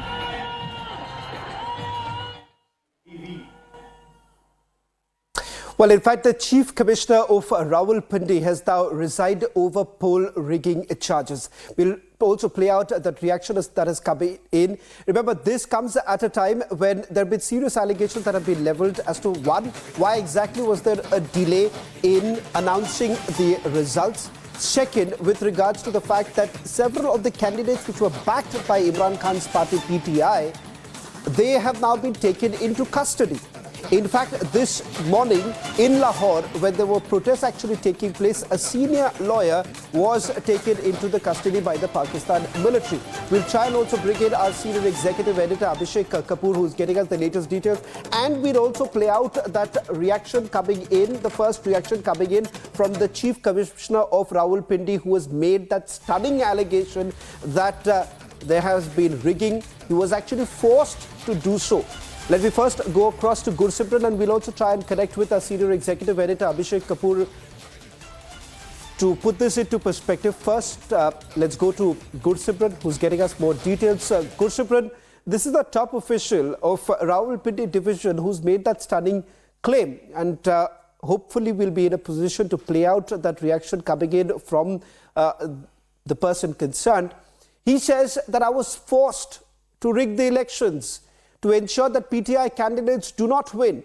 It shows that somewhere down the line, Pakistan Army was hoping that last-minute changes can be made, but it hasn't really worked out very well, because the images that we are playing out tonight, coming in from Karachi, it certainly does not augur well for the Pakistani Army.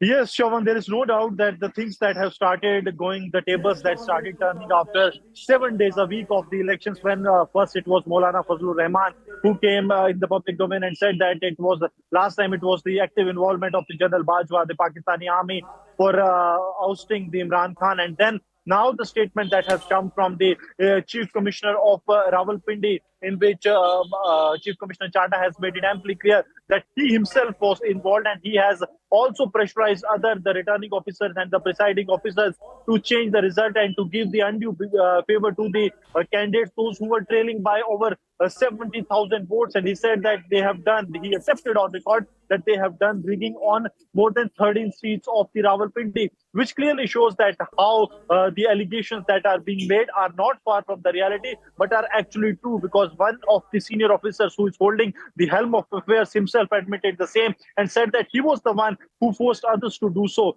Now, others, on the other hand, we have seen that how Section 144 was imposed. Many of the senior leaders, including the Akram Ali, was also arrested, and also many other senior leaders of PTI, they have been placed under house arrest.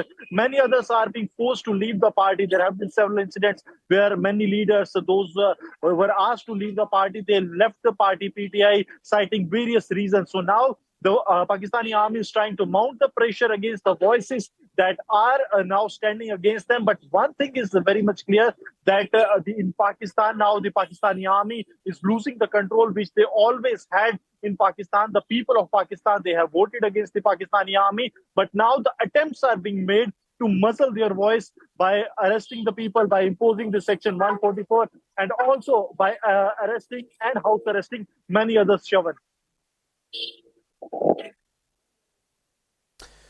Well, thank you very much, Gursabran, for getting us the latest details. Remember, it's been days since the results were announced, but no government has been formed as yet.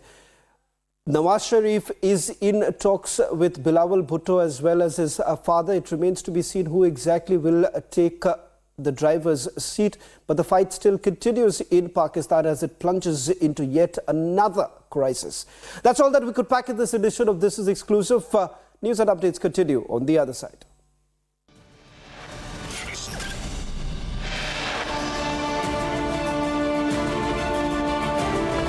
Massive speculation over further Congress breakup as Kamal Nath and son heads to national capital.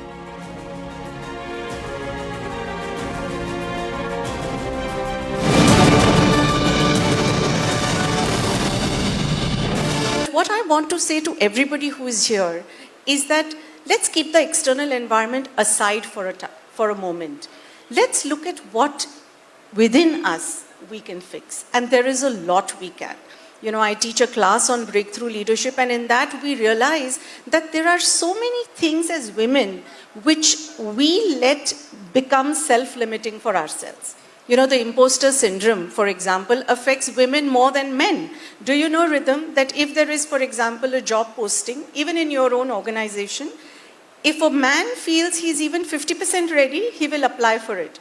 But a woman will apply for it only if she feels she's 80 or 90% ready. Amazing. So we put so much pressure on ourselves, our own self-limiting beliefs. I think if we start focusing on what is in our control, and there is a lot which is in our control, I think there is no limit to what we can achieve.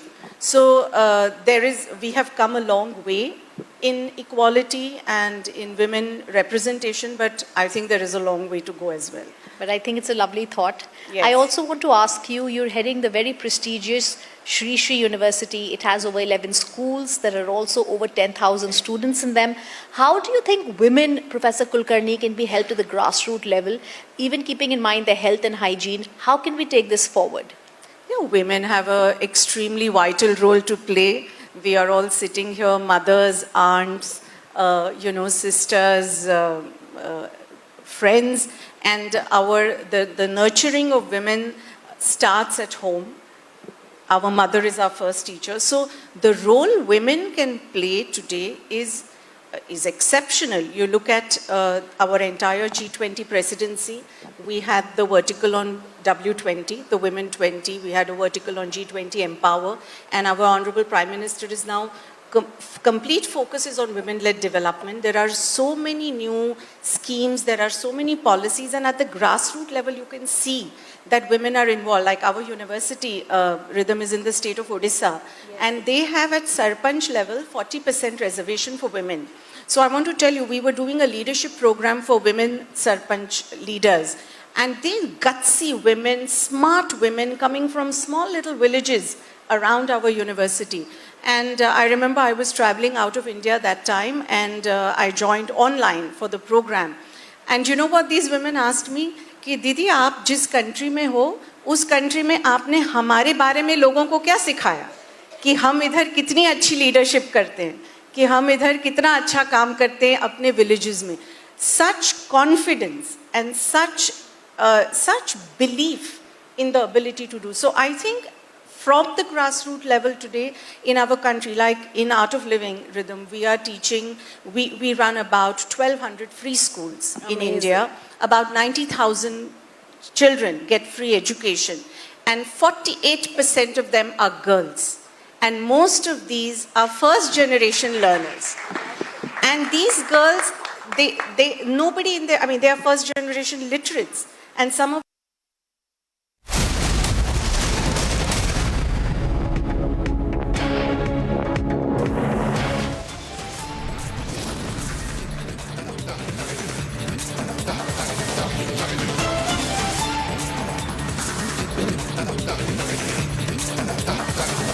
Massive speculation over further Congress breakup as Kamal Nath and son head to the national capital.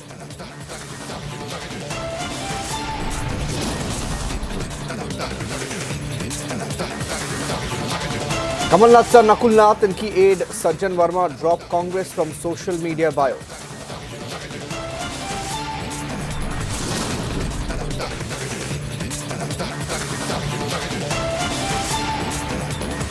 Top sources say at least 7 Congress MLAs from Kamal Nath's camp likely to follow and jump the ship.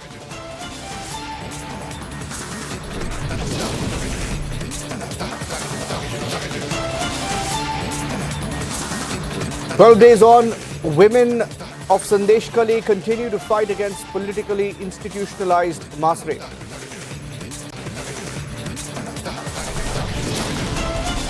Five, 4, 3, 2, 1. L40 stages are ignited.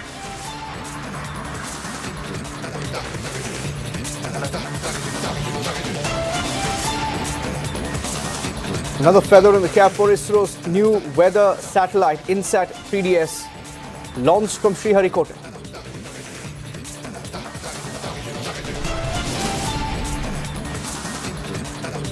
Yet another political crisis hits Pakistan. Chief Commissioner in Rawalpindi resigns, accepts rigging in election.